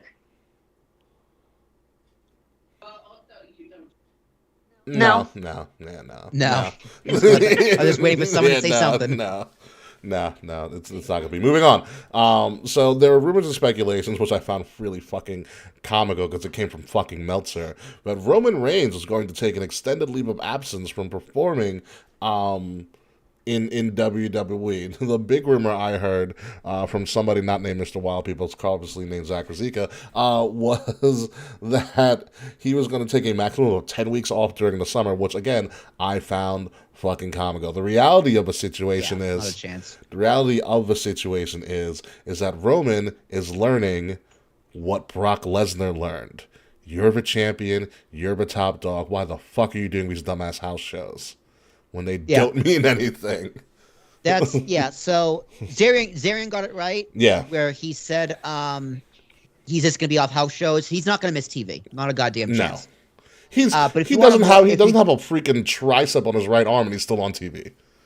If you want the full in depth of the contract negotiations, the Dirty Sheets podcast has the whole thing. Yeah. It's crazy. So like he agreed to this a while ago, in 2020 when the pandemic hit. So did you know if say you on a 5-year deal? Yeah. It's like Biggie right now. Biggie's injured, right? Correct. So he's out for like I'd say a year. He might need surgery too, so yeah. So Yeah. let's say he's on a 5-year deal. He's out for a year. your contract is frozen. You owe that year back. That's interesting. So Oh, that I a knew. 5-year deal becomes a 6-year deal. So they freeze your contract until you're able to fulfill your duties. Exactly. Okay. Exactly. So Roman, when he took off in the pandemic, owed that time, Gotcha. which is pretty crazy, right? Mm-hmm. But he had negotiated his contract to just kind of wind down because leukemia, and he just wants to wind it down.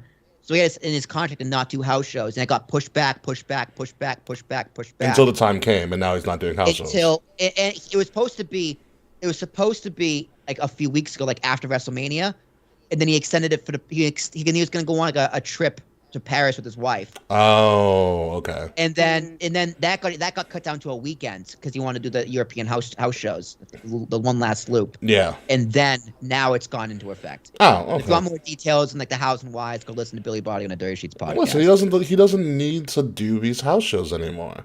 No, not at all.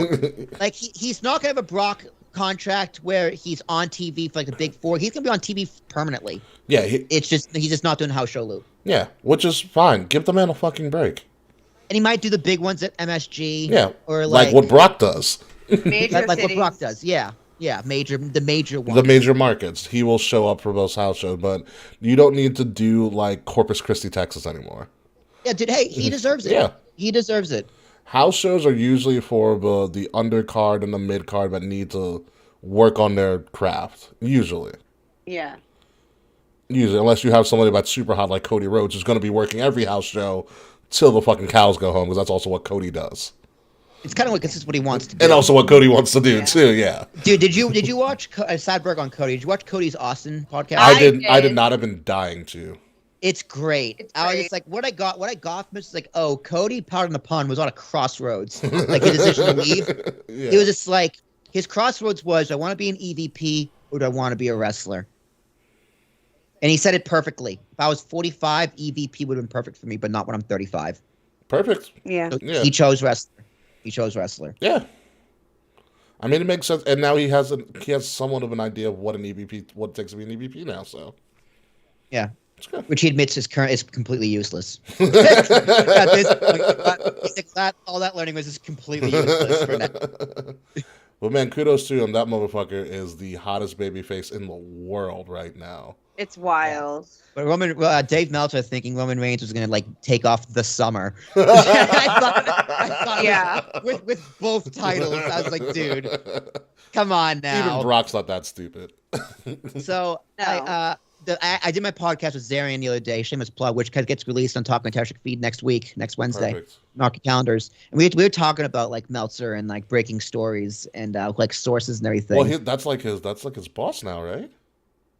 I mean, he worked with the Observer. Mm. I don't know if Meltzer's his boss. That's a good question. I should have asked him. Yeah. But he's like, the one thing you gotta learn about news, you don't take word of wrestlers. Like you just the wrestlers are probably gonna work you most of the time. Oh yeah. Although scoop, Zarian did say he got the Adam Cole and the AEW scoop from a wrestler not in AEW. That's what he told me. Interesting. Wow. Which I was just like, who? Obviously, he can't tell me his sources, but that's what I was thinking the whole time. Fucking who? Probably Chelsea Green or some shit. Probably. But like she was released at that point. But yeah, Meltzer, don't take your word. Don't get your sources from wrestlers, man. Get it from marketing and promotions. They know everything months ahead of time. Yeah, that's just that's really funny. But yeah, Roman's here to stay because obviously he's going to headline SummerSlam at least. He sure as hell isn't headlining Hell in a Cell. And he might not even headline Money in the Bank, to be honest with you, because that's the Cody show at this point. If you've seen all the promotions for Money in the Bank, which which is dude, I think he'll headline Money in the Bank. It's in a stadium. You gotta sell at the stadium. Well, yes and no. It's Allegiant Stadium, which spoiler alert, I think that's going to be where 40 is for WrestleMania.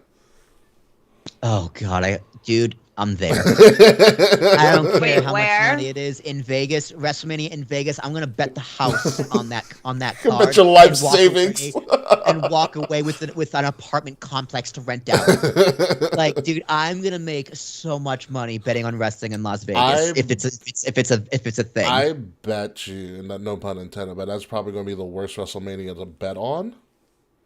Because you don't think Vince and them are gonna get is gonna get an idea of what everybody's pulling their money on. Is gonna be like Betting on. switch it all up. Fuck 'em. Yeah, but you gotta pick the right matches, and you gotta know someone who knows what's gonna happen. You better befriend a Which- writer real quick.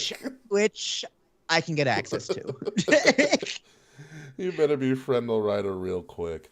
But yeah, it's gonna be a fun time. But it's gonna be the summer of Roman, and he's not dropping the titles anytime soon. But Dude, it's the summer of Cody, baby. No. it is going to be a Cody summer, but we're featuring Roman Reigns.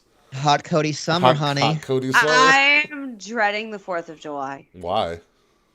Cody Rhodes on the 4th of July. Oh, The American Nightmare, the 4th of July.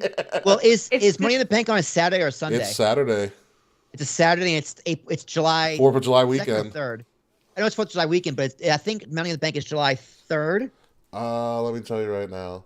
If it's the 2nd, because that means the Monday would be the 4th. Which means Cody would be on Raw on 4th of July. Money in the Bank is July 2nd. So it's a Saturday. Oh, so that means Monday is July. Cody 4th. Rhodes. So Cody Rhodes is winning Money in the Bank and celebrating on 4th of It July. is either that or Rumble. He's winning. Yeah, I agree. Honestly, dude, this is gonna sound crazy, but I kind of want Cody Roman more than Rock Roman. I do too. I want it so badly. Like, Me too. it's for the title, because I truly believe that Cody right now is the only believable person to take the belt off Roman, and after he beats Rock, Cody takes it off. Yeah. I think in I don't know. I don't In know. a I keep going back crazy- and forth. a crazy booking world, because I would just be a total asshole and I would do this to my fans. You build up Cody Roman, Cody beats Roman, and then soon after someone catches in on Cody. The heel, whoever the heel with the Money in the Bank catches in on Cody, and they become the champion. Oh my God, who could be a big enough heel? Seth. Yeah. Yeah. Seth catches No in. hesitation, just Seth. Seth cashes in Mania again. He's like, I did it again.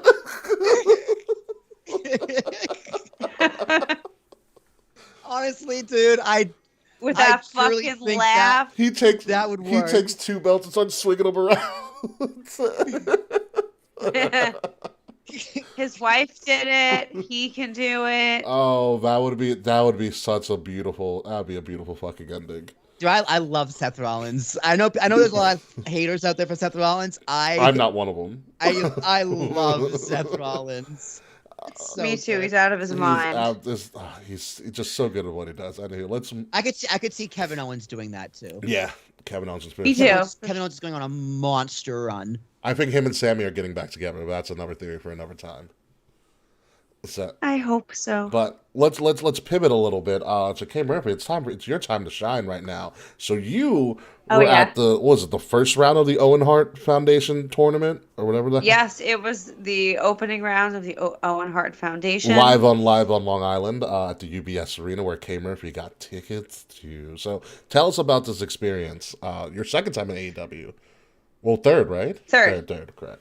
Yeah, Will and I went to Grand Slam. Then you and I went in December, and In a now suite, my partner baby. and I. We had a suite last time. We did not have a suite this time, but we had really good seats that it was like suite level views. Which is very good. Our suite seats were very good. We were in the second row section, and our section was next to Tony Khan's VIP box. Anybody important in the VIP box? Dylan only saw Tony. We said important. Yeah, Tony's not one of them. No, we saw Tony Khan. That was it. I saw him sitting. Did you say hi to Tony? Quick No. sideberg. I was on the subway on Sunday the other day, and I sat next to this guy, and I swear to God, he looked just like Tony Khan. And I was this close to saying something, but then I saw his phone and said Omar. I was like, oh, thank God. I couldn't say anything. Omar. Dude, I swear to God, the hair, I the would size, to be Tony everything. That's hysterical. Anyway, Kay, continue. So we It was not sold out like at all. Like they could have filled. They needed to fill seats. Like it's Did very empty on the AEW other keep side. people where they were? Like they didn't move them again? I don't know if people were moved because of how the trains were. By the time I got to my seat, it was like 7:40. Okay. So, yeah, it was the trains were acting very wonky and it was just fucking it was crowded because of course it was, but it wasn't sold out. The MJF shirt sold out and I'm Fucking shame. upset. But our seats were very good. You know, we were right by like the entrances and shit. The crowd was hot. Crowd we was were really in, hot. We were in the most Long Island section. How many had- years? Not as many as I wanted there to be. I was upset. There were years in the beginning, and it stopped. There was a "fuck your pizza" chant when Punk came out. That was really Well, funny. didn't he come out in a Tavares jersey too? That son of a bitch. Which was Yes, he also did. really Fucking funny. bastard. It was hysterical. Piece of Yes, he shit. did. But the crowd was still very hot for Punk, as hot as they were for Tavares John. doesn't even play for his favorite team. Anyway, continue. So, Dude, Um, he's just a heel on Yeah. the island. Yes. He well, there's a lot of hockey. Britt Baker had, I think, a Penguins jersey on. Oh, and that'll get MJF you killed also wore everywhere. an Islanders jersey. no one likes the Penguins. Yeah. No. The crowd was hot. We were next to these three very made my accent seem not that thick. Really? Like their accents. Yeah, there's one dude in particular was like shit faced next to me. Did he sound like Tony D from NXT? Was he related to Eddie Kingston? It was more the Tony D vibes than the Eddie Kingston Oh vibes. man, that's rough. He was shit faced. He was shit faced. He during the women's match he started to chant. It was like "grab your bitch" or something, or "get that bitch." So there's "get that bitch" chant. The men in front of me were in their like early 20s. Can't bring people everywhere sometimes, man. I swear. It was wild. It was the trashiest people. God love it. Nice. Close to my heart, Long Island, baby. It was. Yes, it was very Long Island. So, okay, question for you. The show Continue, itself sorry. was great. Yeah, Yes. question is, What's your what does the winner of the Owen Hart get as a title shot? Like, is the what is Great what is the question. And why is there two yeah? of What them? is the meaning of this? and what? Why is there two of Yeah, them? like what is the meaning of this tournament? Isn't there might be a cup? A cup. Maybe. Let's get Freckles on the Is job. there gonna be a cup? Like, does it lead to double or nothing? Do they get a title shot? Like, the tournament's gotta mean something. It ends at double. It ends or at double or nothing. Okay, so we have an end date, which is great, but what is like? Is Brett gonna come out and award something to people? Like, Yeah, dude, I hate this tournament. I hate it.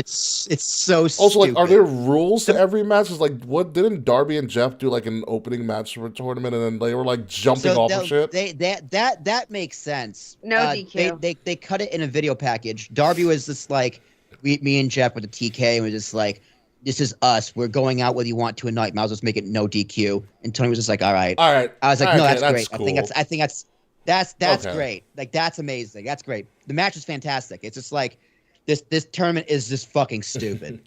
Like when you do a tournament, it's gotta mean. It's like there's got to be an end result to something. Dude, you can't even use footage of Owen Hart. Very true. That's also Okay. very true. The winners win a trophy called the Owen. Oh my god. Please tell me it's two slammies. Cool. Please tell me it's two slammies. It says Oh my god, that'd be in so September. funny. According to Wikipedia, AEW announced the establishment of the Owen Heart Cup, an annual tournament to honor the legacy of Owen Hart. The tournament was established in collaboration with the Owen Hart Foundation. On December 17th, AEW revealed that there would be both a men's and women's version of the tournament, and the respective winners would receive a trophy called the Owen. It was also confirmed in the tournaments, blah, blah, blah. We know that culminating with the finals to Double or Nothing.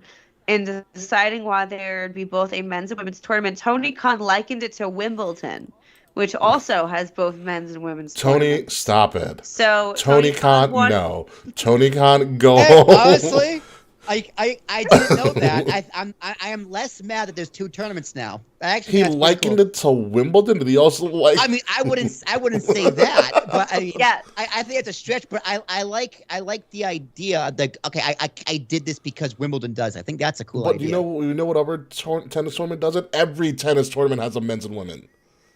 Every golf tournament has a men's and women. Like, that doesn't make it unique. What makes But Wimbledon is more of like a household name than some piece of shit what golf makes tournament. Wimbledon unique is that everybody has to wear white because that's the rules of the club. I didn't know that either. That's pretty stupid. Oh. You know, that's what makes Wimbledon unique. I thought they just wore white because it was No, tennis. that's the rules of the club, of a tennis club at the end. They have to wear white.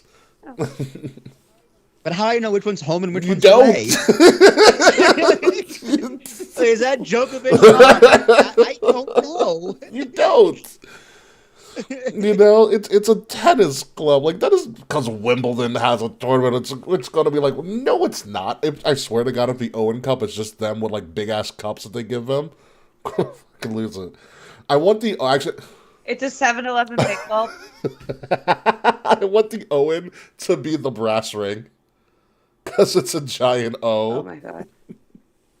They just get like that fucking Sonic ring that Scorpio Sky won. They the just brass give ring. them that. Yeah. Oh my god. Dude, I don't know. This tournament, I just don't get it. Like, why are you doing this? I don't. For Owen Hart. That you can't use But, footage like, of him. You Owen- can't use footage of him. Owen Hart you can't do it right, first Yeah. of all. And Owen Hart has nothing to do with your company. Although, if I was Tony Khan and Martha, whatever her name, Martha, Hart is, came to me and said, I want to do this, I'd be like, yeah, we're doing it. I would do it. Of course I would do it. It's And she was publicity there. It's publicity and good PR, and certain Mark's going to cream over it. For me, it's just like, I just don't get it. The matches are great. Every single match has been phenomenal. But it's just like the tournament is stupid. It's got to lead to something. That's one thing. Like, tournaments are good, but tournaments have to have an end goal. Like, the NCAA tournament means you're the champion of the NCAA. You know. You know, you get a cup. you get the Owen. It sounds like a sandwich. It does. Dude, I'll have an Owen with no mayo, please.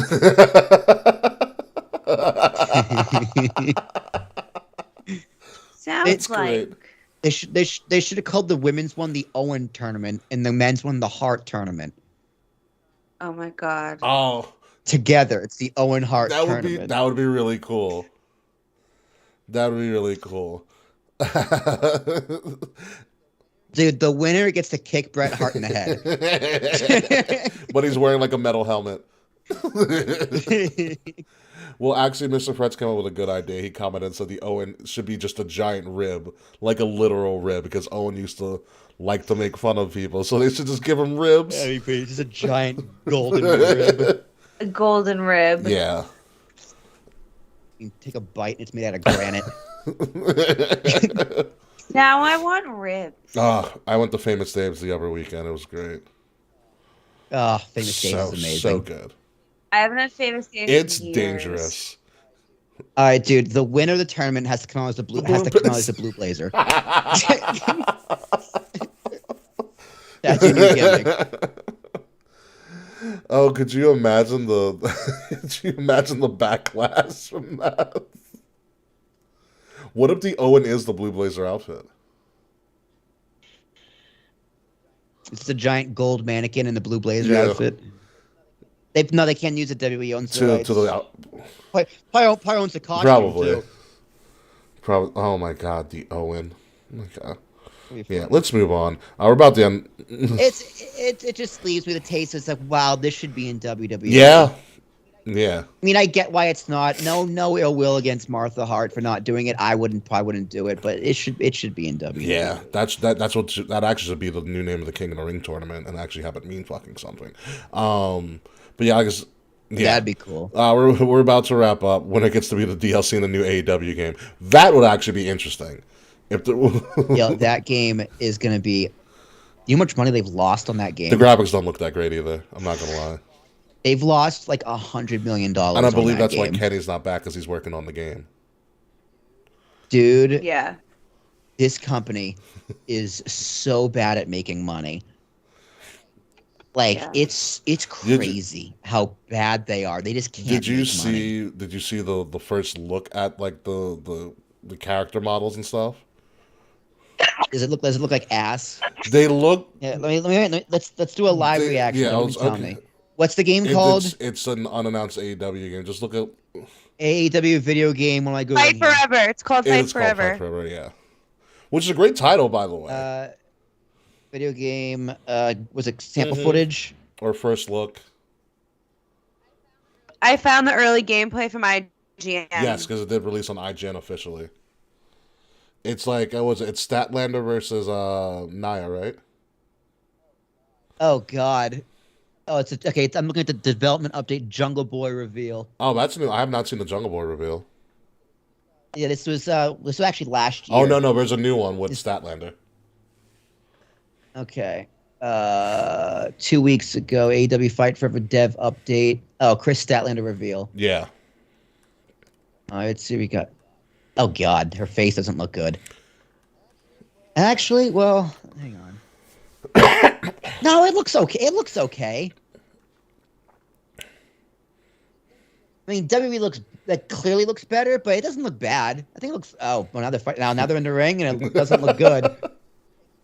It's very blocky and clunky. You know what it is for me in that game, even though we're kind of like side breaking, but like it's just like their model. They look too thick. Oh, Ukes is Ukes is making it, dude.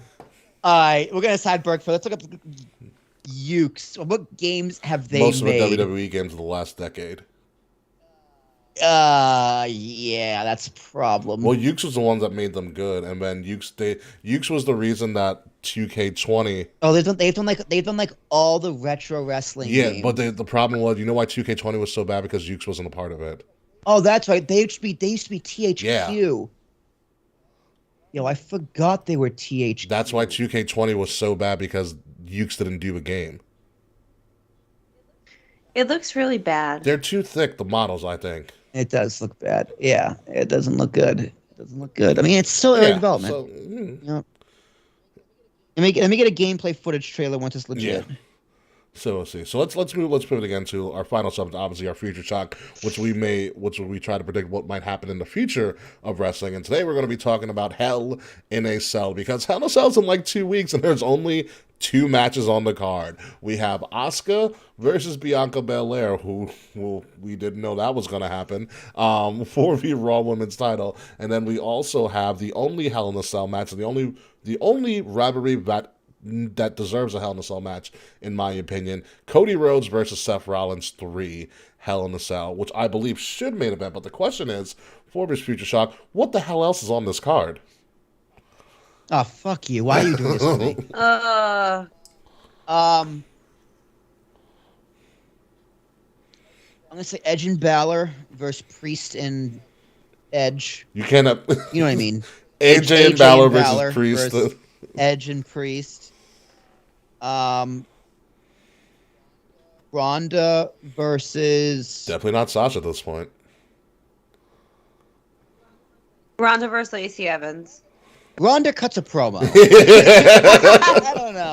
I don't know, man. She's got no one to work with. What's it say here? Lacey Evans on Raw now? I don't know what like. I enjoyed her vignettes, cool, whatever. But like, I which is perfectly fine. But like, I know it's all like a shoot, because I've heard her stuff before. But she like I get what they're really trying to make her like. She's a promo away from saying her prayers and eating her vitamins. She's that close, and like I that's what I don't like about what they're doing. Like, yeah, she's a Marine and a veteran, and she went through a lot. But get her back in the ring. What she did really well was that she was an athletic juggernaut in that ring. Like, she is so talented, and also a fantastic heel. Which, I mean, she probably could be a great babyface just because of her background, but just let her wrestle. At this point, I would have loved heel Lacey versus Ronda. I did think Ronda and Raquel did a good job on SmackDown. They put on a great match. Yeah, that was a solid match. That could be a Hell in a Cell match. Yeah. I would have made it a Hell in a Cell match. Raquel speaks in Spanish too much. You think she relies on it as her character too much? I do. I mean, I'm a big fan of Raquel. I love that she was on NXT, but she's like saying something in English, saying something in Spanish. Then it's like she's like cutting her promo twice. It's like every other thing is, and she goes back and forth from Spanish to English too much, which is a weird critique. I get what you mean because when she went Chiquita, like that was great. But she's like, I am gonna like challenge you. She's like, I'm gonna challenge you in Spanish. She said, I'm gonna challenge you in Spanish, and she said it in English. Instead of just doing it in one link. And she did it twice. Like she did like 2 or 3 times in the same promo. It's just like no, I get what you mean by that. It is kind of wonky. Like, it doesn't bother. It's like no one talks like that. Nobody talks like that. If you want to use the Spanish, use the Spanish, and then don't go to the English. Yeah, after. like what Asuka does at times. Yeah, or like what Eddie would do. Yeah, Eddie Kae Murphy was a great idea. Like contextually, you can sometimes figure out what the gist of what someone's saying. Just by tonation. Yeah. Body language, like other stuff. Asuka's perfect at it. Shinsuke does it all the time. You know,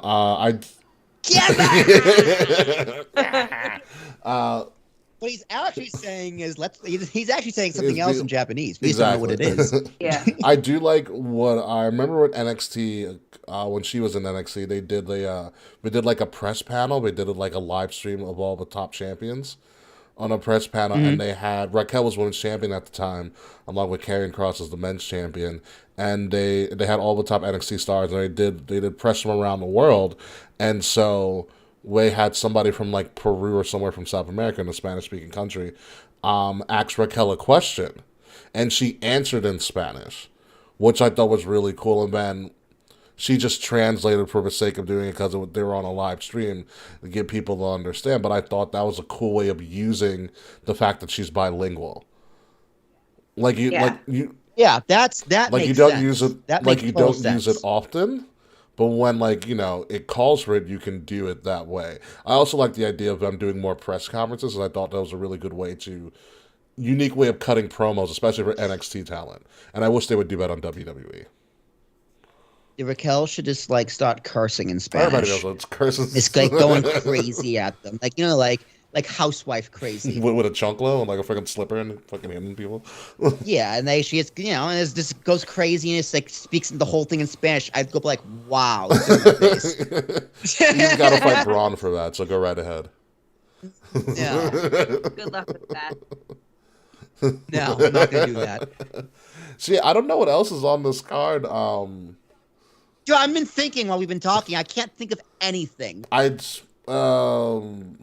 Maybe like Kofi versus Butch for the umpteenth time. Yeah, I was thinking. One of my predictions was New Day versus Butch and fucking like Sheamus again. Well, definitely Corbin and Madcap. Dude, did you see SmackDown? Like Madcap got his neck cut in thirds. Yeah, that was really gross. Oh my god, that was amazing. Cyborg, the women's match is about to start. So the dentist versus the Joker. Who do we think the Joker is? Oh, Sasha Banks. Could you imagine if Sasha Banks just walked out? Lex Luger. Could you imagine if it was Bailey? Bailey's like, I saw what happened on Monday. I got out as quick as I could. I want Bailey to return as a Los Lotharios kiss cam chick. Oh my god, that would be really funny. All right, Kae Murphy, let us know who it is. Yeah, I will. I'm gonna say it's someone already on the roster. No, a Joker's. Is anyone injured? Swole. Could you imagine if it's Swole? Swole. I would die. Swole would be a good surprise. Swole. Let's get ready to bop some heads. That's not how it goes. That's Moose. I know who Moose is. Who is this? What up? Drum roll, please. Who could it be? Who could it be? Hurry up, Come Kae. on, Kae. Who What do is you mean, who this? is? I don't know. Maki? I don't know who this Fuck, is. Kae, what are you watching AEW for? You should know these things. Is it a Japanese wrestler? Oh, where's Yeah, Dave? that's Where's why. Dave when you need him? That's why. Someone- Fine. Cool. It's the girls. It's the girl she wrestled at Revolution last Oh. year. Sure. Maki Ito. Oh, Sure. okay. Yeah, all right, moving on. She looks like Harley Quinn a little bit. All right, Cool. great. They should have called it Japana Bliss. No. Speaking of which, Alexa Bliss could have been in that six-pack challenge. Why wasn't? Yeah, what's with I her new hate music? Her new music? I hate it. It's like Dollar Store Avril Lavigne. That's I think the exact thing she's going for. Why does she still have Lily? I don't know. I mean, I know they're trying to sell them, but Alexa Bliss needs I don't like Alexa Bliss as this. I'm going to be out here and smile. I don't know why she's camera. not speaking. Yes. Very weird. Like, what? Kayla Braxton doesn't want to talk to her? No questions for Alexa Bliss? Not even that. Dude, even that fucking British dude I can't stand. Nothing. he's not- nothing you want to 'Cause ask. she's He's probably, not British, he's Irish. She's probably still possessed. He's Irish, he's not Irish. British at all. Maybe she is still possessed. I don't think she's still possessed. I thought Yeah. therapy helped her. No, Wow, I thought the therapy worked. it didn't. Whatever. Probably not. But like yeah, Bliss could have been on that and been a six-pack and believable, but fuck, throw Lacey in there. We'll just call Women's Money in the Bank. Do something. I think Bailey's long due for a return back against Ronda, because if Ronda's gonna do this open challenge bullshit, Bailey's got to be one of them. But Yeah. Oh, KO and Elias are going to be you on mean this card. Ezekiel? Yeah, whatever. Oh, and what the fuck is RK Bro doing? Because we're unifying the titles on Friday, but it's not going to be, because I think they're gonna do a dusty finish again. So that's probably honestly put them inside Hell in a Cell. I would love that. Matt and I think Randy that's the move RK Bro and the because Usos, dude, RK Bro is the hottest act right now in which still blows my WWE. mind. Which Yeah. is why they walked back to unification, because they're not ready to do it yet because they're So selling much money. so much merch. Yeah, so much money. So honestly, dude, I think RK Bro takes it. I do. I think RK Bro takes it. I think they like the unification. Yeah, Oh. I do. And I think Oh. RK Bro takes it. I think RK Bro takes it on Friday. Rematch inside Hell in a Cell. The Usos probably get it back. Whew, that's a bold 50-50 back and forth. You're begging on them. Or they hang Yeah. on to it. Or they hang I on was to saying it. you're I don't banking know. on them putting at least 2 4-star matches in a 3-day period, almost, or no, week and a half. Yeah. no. It's a lot. Dude, I think they're definitely going in Hell in a Cell for the titles, but I think RK Bro walks in with the titles. Who leaves? I'm not sure yet. Gotcha. Okay. Because I am looking forward to that Friday main event of the tag team title unification. Because that's a great main event. Because Roman can get involved in that too if he really Yeah, wanted to. and that was the only thing missing from the main event of Backlash. I was like, put all the titles on the line, and the main event meant something. That was my other gripe with Backlash. The main event didn't mean shit. Dude, but it was so It much was fun. fun. It was a house show, but it was fun.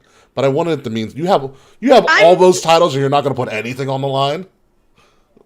Yeah, it is bizarre. I'll grant you that was very bizarre. I have a question. Yes, Kae Murphy. There's 4. What? Okay, did we lose? You cut out. What's cut. up, Kay? W. Yeah. Hello? What's up? We hear Do you now. me? Hello. There. 420. Yeah, Kay. It's been out since 420. Dude, Matt Riddle made a masturbation joke on Bob the other night. How is this happening? Can we see the next slide? Wait, what? Matt Riddle made a No, masturbation he got joke on close to Raw. making a masturbation joke, and Randy cut him off. Yeah, get your mind out of the gutter, Randy. Yeah, I thought it was like, dude, they're so perfect together. Did you know that every time Riddle, What was the he was joke? talking about lotion by the side of his bed. But did you notice that every time that that Riddle flips off his flip flops, it's a different type of animal? Yeah, I love it. It's much better. I think that's such a great touch because there's this one intern there making that design over and over and over and over and over again. I wonder if he gets to choose what animal it is, or he has to someone has to tell him what it is. Well, here's the thing. Like, I would probably make something relatively close to whatever city they're in. So if you're in Baltimore, right, you do birds for the Orioles or ravens. Yeah. So what city do they have a giraffe for? Wherever Toys R Us is founded. I don't know. Are they in a Toys R Us center? I don't know. No, they did a giraffe. I was like, who the fuck? Like, wants dude, if they're in a giraffes? Staples Center, if they say they're in a Staples Center, there's a bunch of staples fly out of his shoes. Well, it's no more. It's no longer the Staples Center. Oh, but I that'd be really know, funny. but that'd be really fun. Like the Smoothie King Center, just like bunch of goop. gooey smoothies come out of nowhere. Yeah. Goo. Well, the Staples Center. Or Well, the Staples Center is not a Crypto.com arena, so every time he flips off his flip flops, nothing happens because it's not real. Yeah, it's not real. It's just Dogecoins. Nothing happens. It's not real. I think that's a great touch, dude. It's the little tweaks like that which make a star a superstar. I wonder Like, if and Riddle. that's a I wonder great if Riddle touch. like comes up with the animal. He's like, dude, today I'm feeling giraffes, man. Yeah. It's definitely. It has 50. It's a giraffe. I wonder how much the Hey Randy how much Hey Randy shirts they sold. Hey, Randy. I know. My girlfriend has one. Put it this way: WrestleMania weekend, they were 4th. That's RK Bro. That's Really? That's amazing. Number 1 was WrestleMania because Duh. obviously, right? It's on everything. Mm-hmm. Number 2 was Stone Cold because duh. Duh. Number three was Roman because duh. How was Undertaker Duh. not top 5? RK Bro. You know what it was? Because there wasn't that much Undertaker merch compared to everything else. Yeah. And his stuff was a little bit more expensive because they did like one-of-ones and a whole bunch of exclusive shit. Yeah, so that's why they scrapped Orton Riddle at WrestleMania because they're selling so much merch. So much fucking merch. It's unbelievable how much merch they're selling. So why would you pick up their act? That's like they're selling like New Day merch. Yeah. It's like why would you break up that act? It is Ever. a shame that the original New Day or any inclination of a New Day is stuck with this Butch and Sheamus thing. Because I would love to see New Day versus like Kofi and Randy have that history already. Mm-hmm. And now you have a mouthpiece like Xavier and a dumbass mouthpiece. So here's the thing, dude. like if you Riddle. unify the titles, you can do that. You could. I'm telling you, dude. Champions on both shows, or at least tag titles, and the main champions on both shows, and you keep the US and the IC on and split those up. But other than that, the champions go back and forth. It just makes so I'm makes sold so on much that. sense. It just makes so much sense. Yeah. No, I'm sold on that, but I can also see New Day and Usos part like 75, but I'm totally okay with that because they are really fun when they work together. Yeah, like your main events should be on both shows because they're main events. Mm-hmm. The tag title should be on both shows because you don't have enough tag teams. Especially with tag titles, yeah. Yeah, and the mid cards keep them separate because it just ties the show together. You got to fill time somewhere. Yeah, you got to build your characters. You got to build your staple of your show. I mean, and it's good for business. You get ad revenue. Both shows are happy because they have the main champion. Mm-hmm. They both get main event feuds. Yeah. Like it just everybody wins. You make more money with merch because they're on both shows. Mm-hmm. Oh, also, it's going to be in the Hell in a Cell card before we head out here. Something between the Miz and Ali in theory. Something with the U.S. titles going on. I like Miz in So theory. good. Dude, Miz in theory is just Miz and Morrison, just more deuce. sophomoric. Yeah, more Like deuce. they go from sophomore to just jocks. It's gonna be great. Dude, I that's also great. think Veer has his first premium live event match. Dude, I'm fine with Veer being there heavy because he doesn't need to say anything. He can just stand there and be looking stupid. I'm actually just okay with Veer being himself. Veer is going to be the Rusev that they always wanted.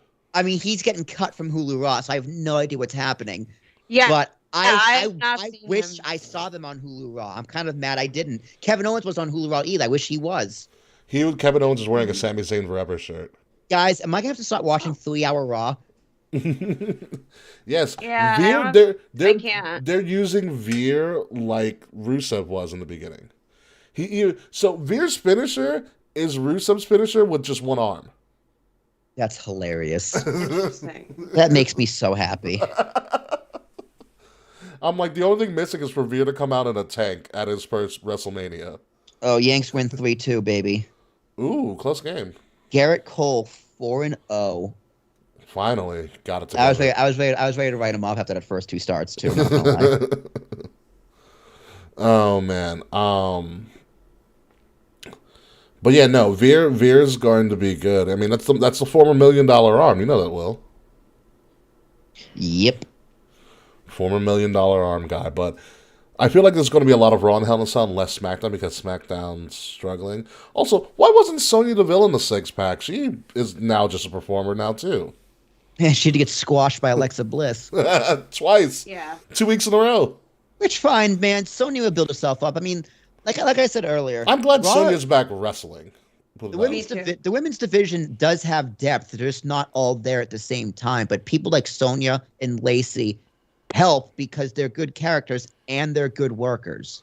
Absolutely, and for any wrestling show, you always need good characters and good workers. Dude, I am telling you, make a women's mid-card title.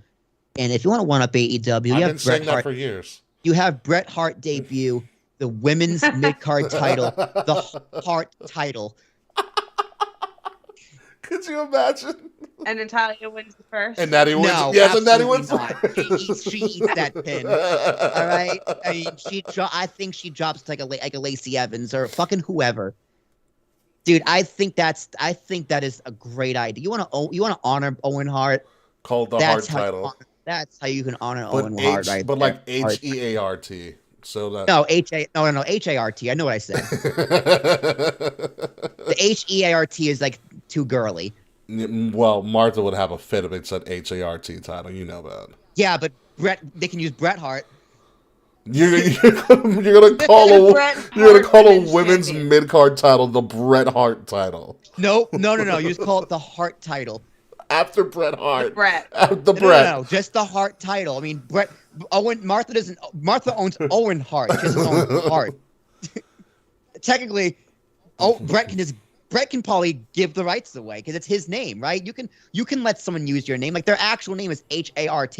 Yeah, or maybe So, like, maybe Natty reveals and it's after Natty, the greatest, the winningest champion, winningest female. I want Bret to do it.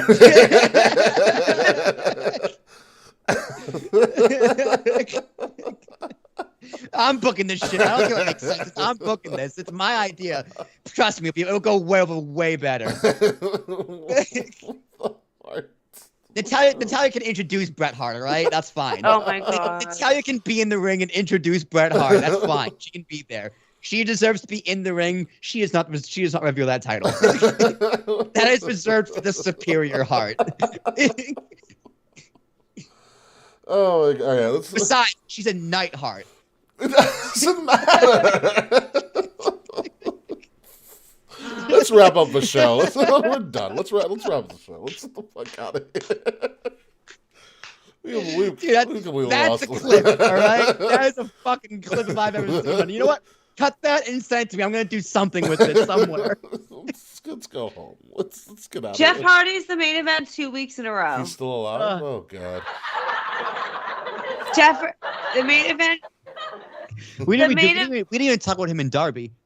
Oh I my mean, god. we did, but we talked about how incredible. Dude, it was a fantastic match. It was so I good. was so glad I was there for it in person. It was insane. Also, the main event is Jeff versus Adam Cole. Baby. For All right. The Hart. The Owen. It's not the Owen, it's the Heart. Just the no. It's not the Heart, it's the Owen, yeah. There's the no, Owen. the men have the heart. Women have the The Owen. women have the Owen. Yeah, women have the Owen tournament. What Heart have the men tournament. All right, that's okay. Okay, for real though. Let's get the fuck out of here. Oh, jeez.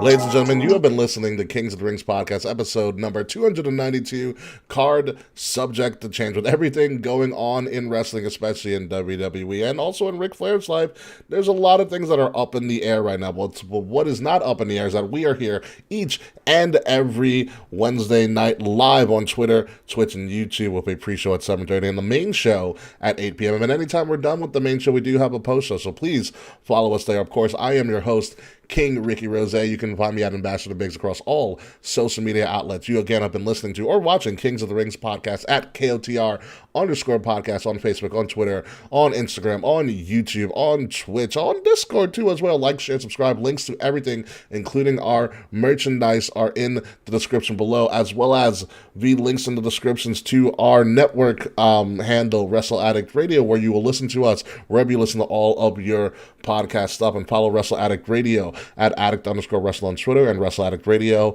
on Facebook and Instagram. And they have a Discord as well, which you probably should link all of that too. Again, the links to all of our stuff, including some great merchandise, which I'm not wearing right now because I'm supporting Sasha, is in the link in our description below.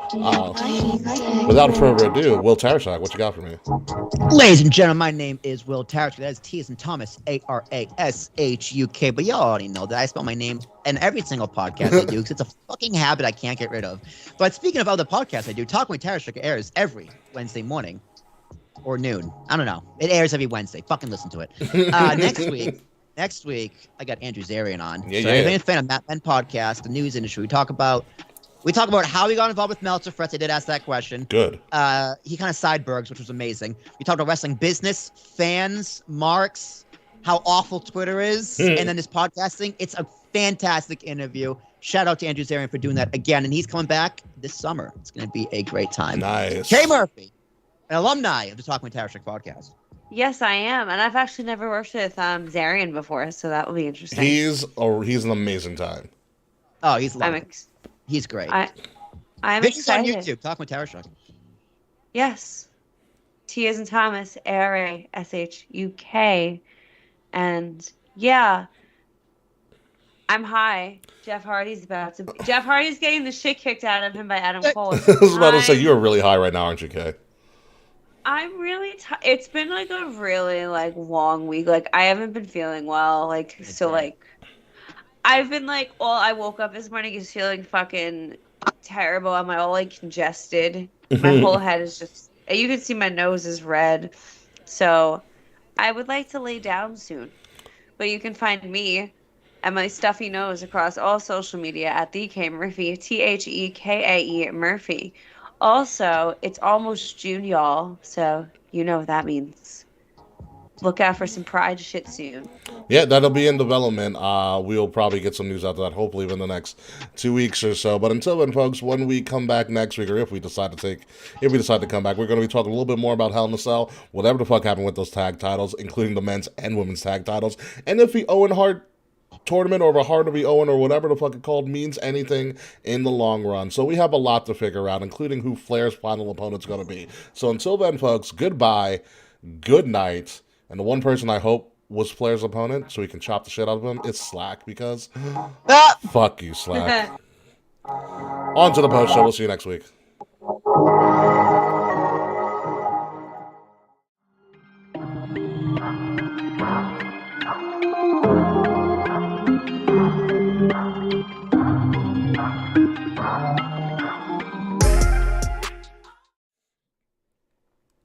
Oh, yeah. There's that finisher by Veer.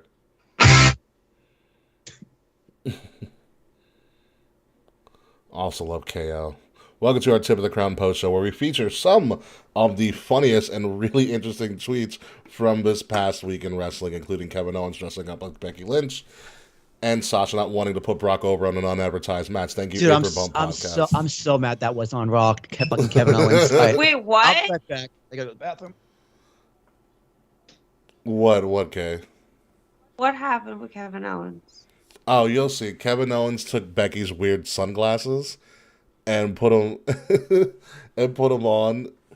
The sunglasses she's wearing is where somebody took Seth and Becky's thing and made them Team Rocket, which is also really fucking funny. Oh, I love that. Yes, and Edge and Rhea with the long-term storytelling. Because everybody forgets Edge used to pin people like that, too. Mm-hmm. Also, Kay, check out this Tinder profile. All right, I finally am looking at the screen. I saw that today. So it's Jeff and Adam Cole and that's in the Heart, right? Or the Owen tournament? For the Owen, yes. Oh my God, Kevin. So right now. Do you know how hot of a Adam. babyface Cody is right now? How hot? They had a countdown to his segments. It was What? called Countdown to Cody. No. Yes. No, thank you. It was called Countdown to Cody. And I actually wanted the countdown to end with like Jericho coming out. Because you know Jericho and countdowns. Yeah. That will Oh my God, the Team Rocket. prepare for trouble. Make it double. To prepare a world for devastation. Fuck, I forgot the rest of it. I haven't heard them. To unite all peoples within our nation. It's slowly coming back to me. Something, something, stars above. Something, something, truth and love. Jesse. I don't fucking know. Okay. James. I don't. Team Rocket. Blast off at the speed of light. Surrender now. I don't even Prepare play. to fight. I don't even play Pokemon Yeah, Go. that's right. I'm sorry. Yeah, nah. All missed all of it. Sorry. I loved Team Rocket. They were my favorite. You would like Team Rocket. Yeah, they were. Oh, they were so cool. You would like Team Rocket a ton. Oh my god. So I do have a confession, Kay. What's your confession? Oh, WWE shirts went on sale, so I bought all the Cody's. Did you? Yeah. Oh my God. It was $20 a shirt, Kay. I couldn't. I saw that like the 421 is $20, and I'm like, no. Did you watch SmackDown last week? I did, but I don't remember You it. saw when your boy Riddle fucking did a fucking knee of Roman's face? Yeah. I was like, that's Wait a minute. ballsy. I'm trying to see if I can find the MJF shirt online. I doubt it. Unless they put it up on their shop or Pro Wrestling Tees. That's what I'm checking. Which I mean. Oh my God, Hookhausen has a shirt. I heard Hookhausen has 2 shirts. I heard Hook made his indie debut this past weekend. Yeah, my friends went. Really? They said it was fun. Oh yeah, because he was at Creative Pro. Yes. Because I think Nikki was there. Oh, was she? That doesn't surprise me. That doesn't surprise me, bro. I think Nikki was there. I forgot. I gotta get Nikki back on the show. Yeah, it's been a minute. It's been a minute for a lot of people. We also got to figure out when we're bringing Slack back, because I do need to respond to his DM, which he sent me like over a month ago. He sent us a DM? He sent me a DM. Oh. Yeah, it was... He said, so can I get on KOTR sometime soon or some shit like that? And I just haven't responded. Well, that's ballsy. I also want to... I got caught up with stuff, and then I just totally forgot. Yeah.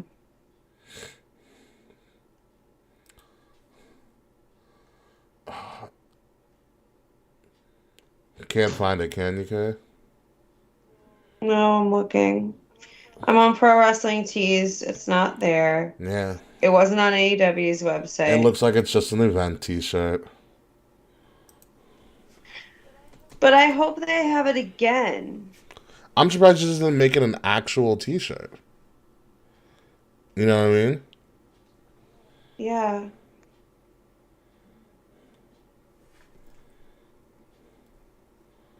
Yeah, I don't see it. Yeah. Oh, that's such a shame. Mm-hmm. Haha. I forgot MJF also came from Creative Pro. Mm-hmm.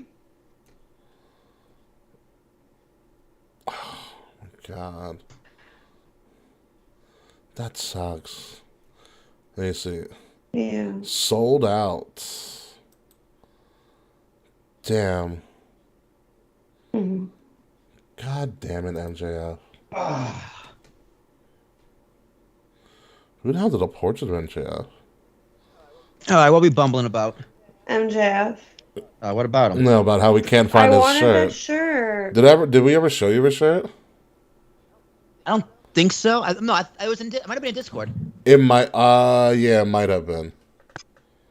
It sounds familiar. Yeah. Did you see the design though? I don't remember what it looks like. I'll show you. I'll show you right now.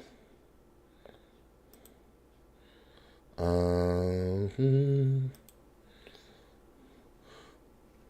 Yeah, can we just talk about how the Yankees are the best team in baseball This right is now? crazy. I'm also scared because it's still really early. Mhm. That's like that. Someone's gonna That's get my hurt. fear. Someone's gonna get hurt. But also, we have so many people that like he's just giving people like days off. Darby. Like Giancarlo, he was like, "Yeah, we don't need you today, Grandpa. Giancarlo. Like, just take the fucking weekend off." Hmm. Okay, Grandpa's kicking Adam Cole.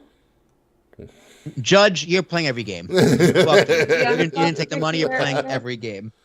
I forgot. I was Prove it. fucking talking to somebody. I was like, I think Judge wants upwards of 300. Give it to him, Yeah, no, at this point, yeah, dude. Oh, definitely. Dude, if he wins the MVP, 300 million. you give him a blank Be check. like, this is from Mr. Steinbrenner himself, the dead one. Like, That's good. You know, That's good. yeah. You do what you want with this. You let us know. You sit him down at a nice fancy restaurant. You just push over a blank check. You be like, you tell us, and we will honor.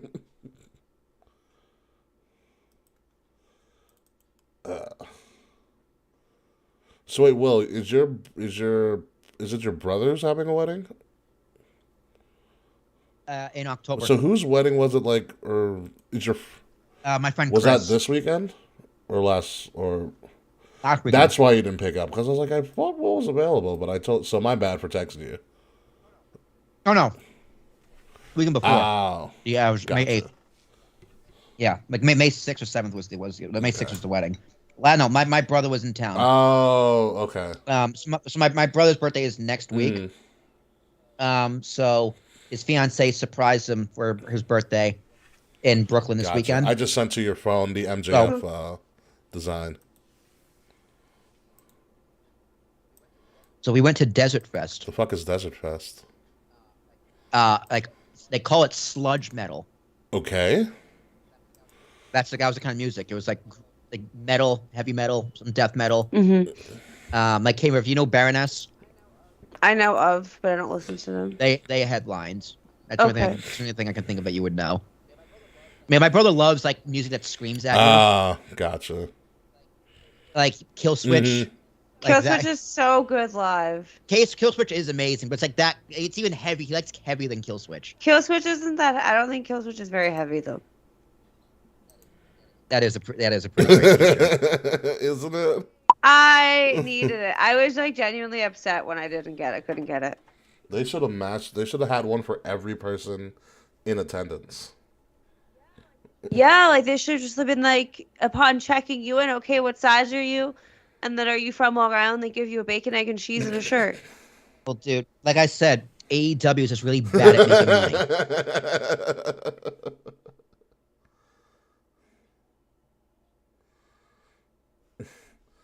Oh my god.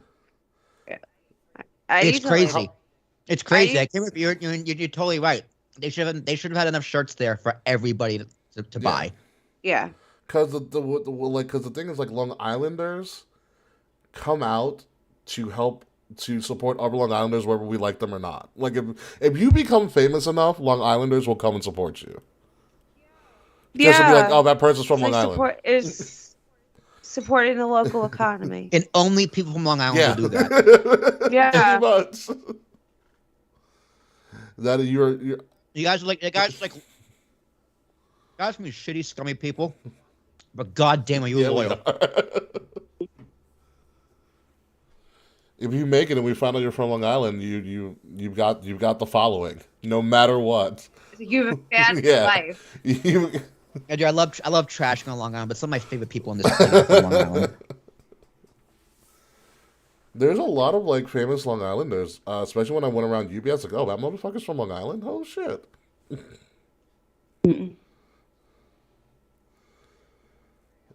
All right, I'm gonna dip because I need to lay because Is I your can't. No, well, yeah, but that's not why I want to dip. I just it's like pressing in my head, and I just feel uncomfortable, and I can't deal. I need to lay. I'm running out. I gotta re up. Do what you must. Okay. Gotta go to my Alrighty. cousin's. Gotta go to my cousin's Okay, dispensary. also look into Liquid IV because it's fantastic. That's a good idea. Love to you both. See y'all later. Goodbye. Bye, Okay. Kay. Bye. That's a great way. It's a great way for Kay to leave. too. Let the dick and fart jokes commence. Now you can fart.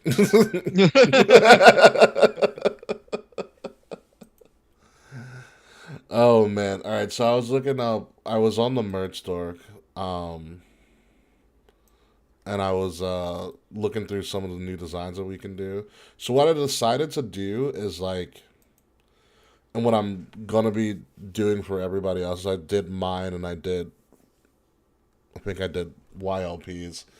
Is that essentially just making merch for almost everything, but not having everything available. Like, there's a lot of products that we can make that are like evergreen products that we can just have there, and people will like buy them if you want them, like cups.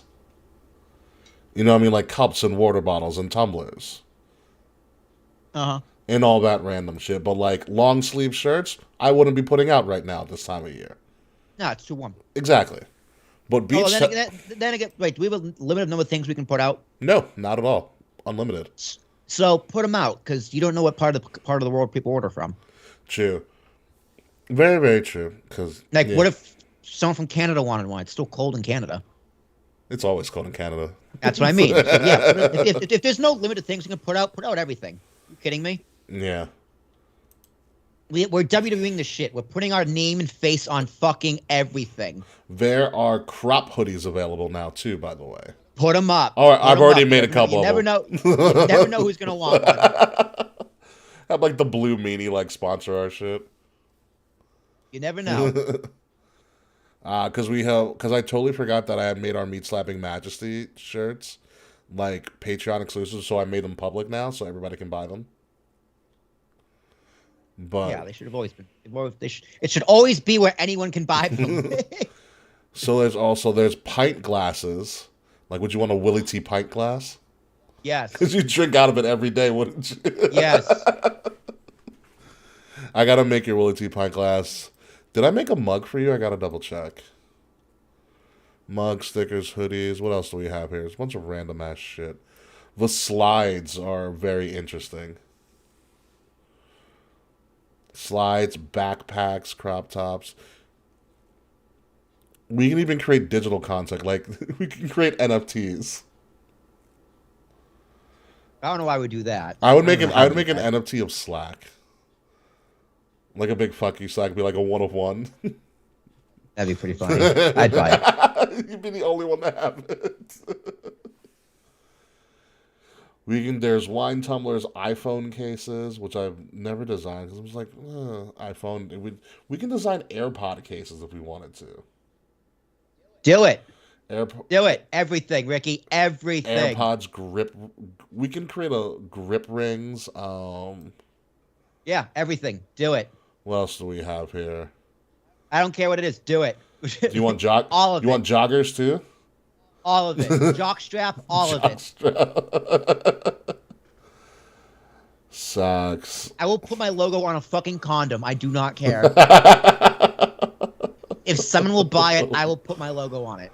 Biker shorts or bike shorts for women, leggings. You want Willie T leggings? Sure, absolutely, 1,000%. Yes, no question. My big thing is what is it? Tote bags. Those are really good. Organic tote bags. You can go shopping with your logo, Will. Fuck yeah, I will. Tote bags, NFT. There's also like the digital products, ebooks, tutorials, coloring book, photo filter, template, digital art, music, course, digital wallpaper. That actually might be one where we might actually get a lot of, we could get a lot of traction on. If we just created random digital wallpaper designs of our logos and sold them. Oh yeah, nothing else. Everyone likes wallpaper. Yeah. Image files, video files, canvas print posters, tapestries. The Tumblr. Dude, Corey Graves. The tensions were hot on Raw. Corey Graves almost walked out in the main event. He's like, "God damn it, Mike Rome!" Yeah, no. I'm done. Corey was real hot. He was really, dude. I was like, "Damn, dude." I was like, "Oh wait, maybe Sasha did walk out because he seems really." No, pissed. he was. Yeah, he was like. He usually like shits on Sasha the character all the time because that's been his shtick, which has been entertaining to be honest with you. Very Because every time he turns, he's like, "I fucking told you, everybody," you know. But he seemed hotter than is 292. 292. Yeah. What's not unlocked yet, which I really want to, shower curtain. Oh, definitely. Yeah, I buy one every time I move because they get disgusting. They do. That's why you gotta buy a liner with them. They still get disgusting. Well, that's when you buy a new liner. You keep the shower curtain. Yeah.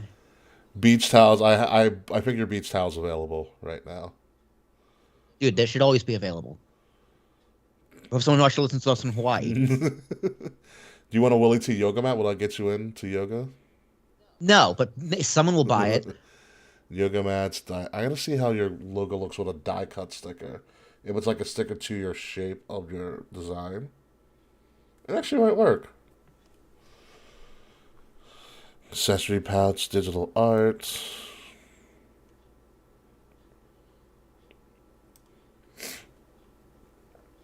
Yeah, because I want to invest in a lot of my own merch again. In like cups and shit. Pillows! I'm going to litter my apartment with random pillows. Everybody's getting a pillow.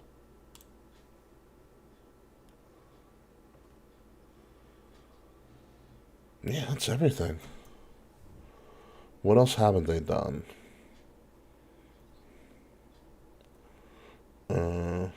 Not t-shirts.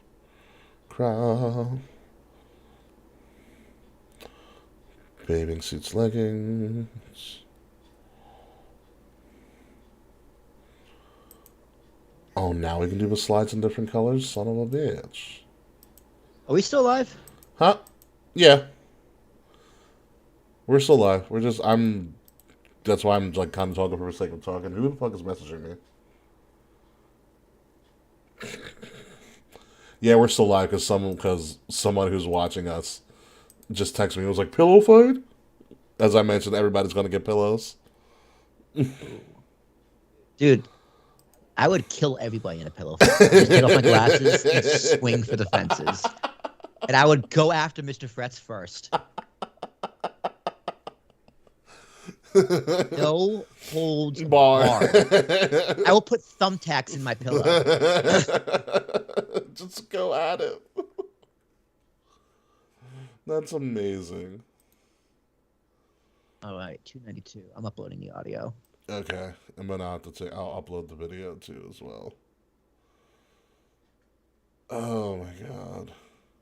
We should do backpacks. My big thing for war for us too is to do the backpacks and the zip-up hoodies. Like a war backpack would be fucking dope. As I'm like putting it together. Oh, the backpack can be in different fucking colors. Shut the front door. I already know how I'm gonna design this bitch. I already know how I'm gonna do it. Hopefully I can share the screen, which actually we're not gonna give these guys a preview of what we're gonna do. We're gonna get off the stream right now. So I'm gonna show you a design for some shit that we're gonna release probably around back to school time. So without further ado, folks, we're gonna get out of here. Goodbye, good night. We will see you next week, hopefully, unless we decide to, take a break again, because, shit happens. See you.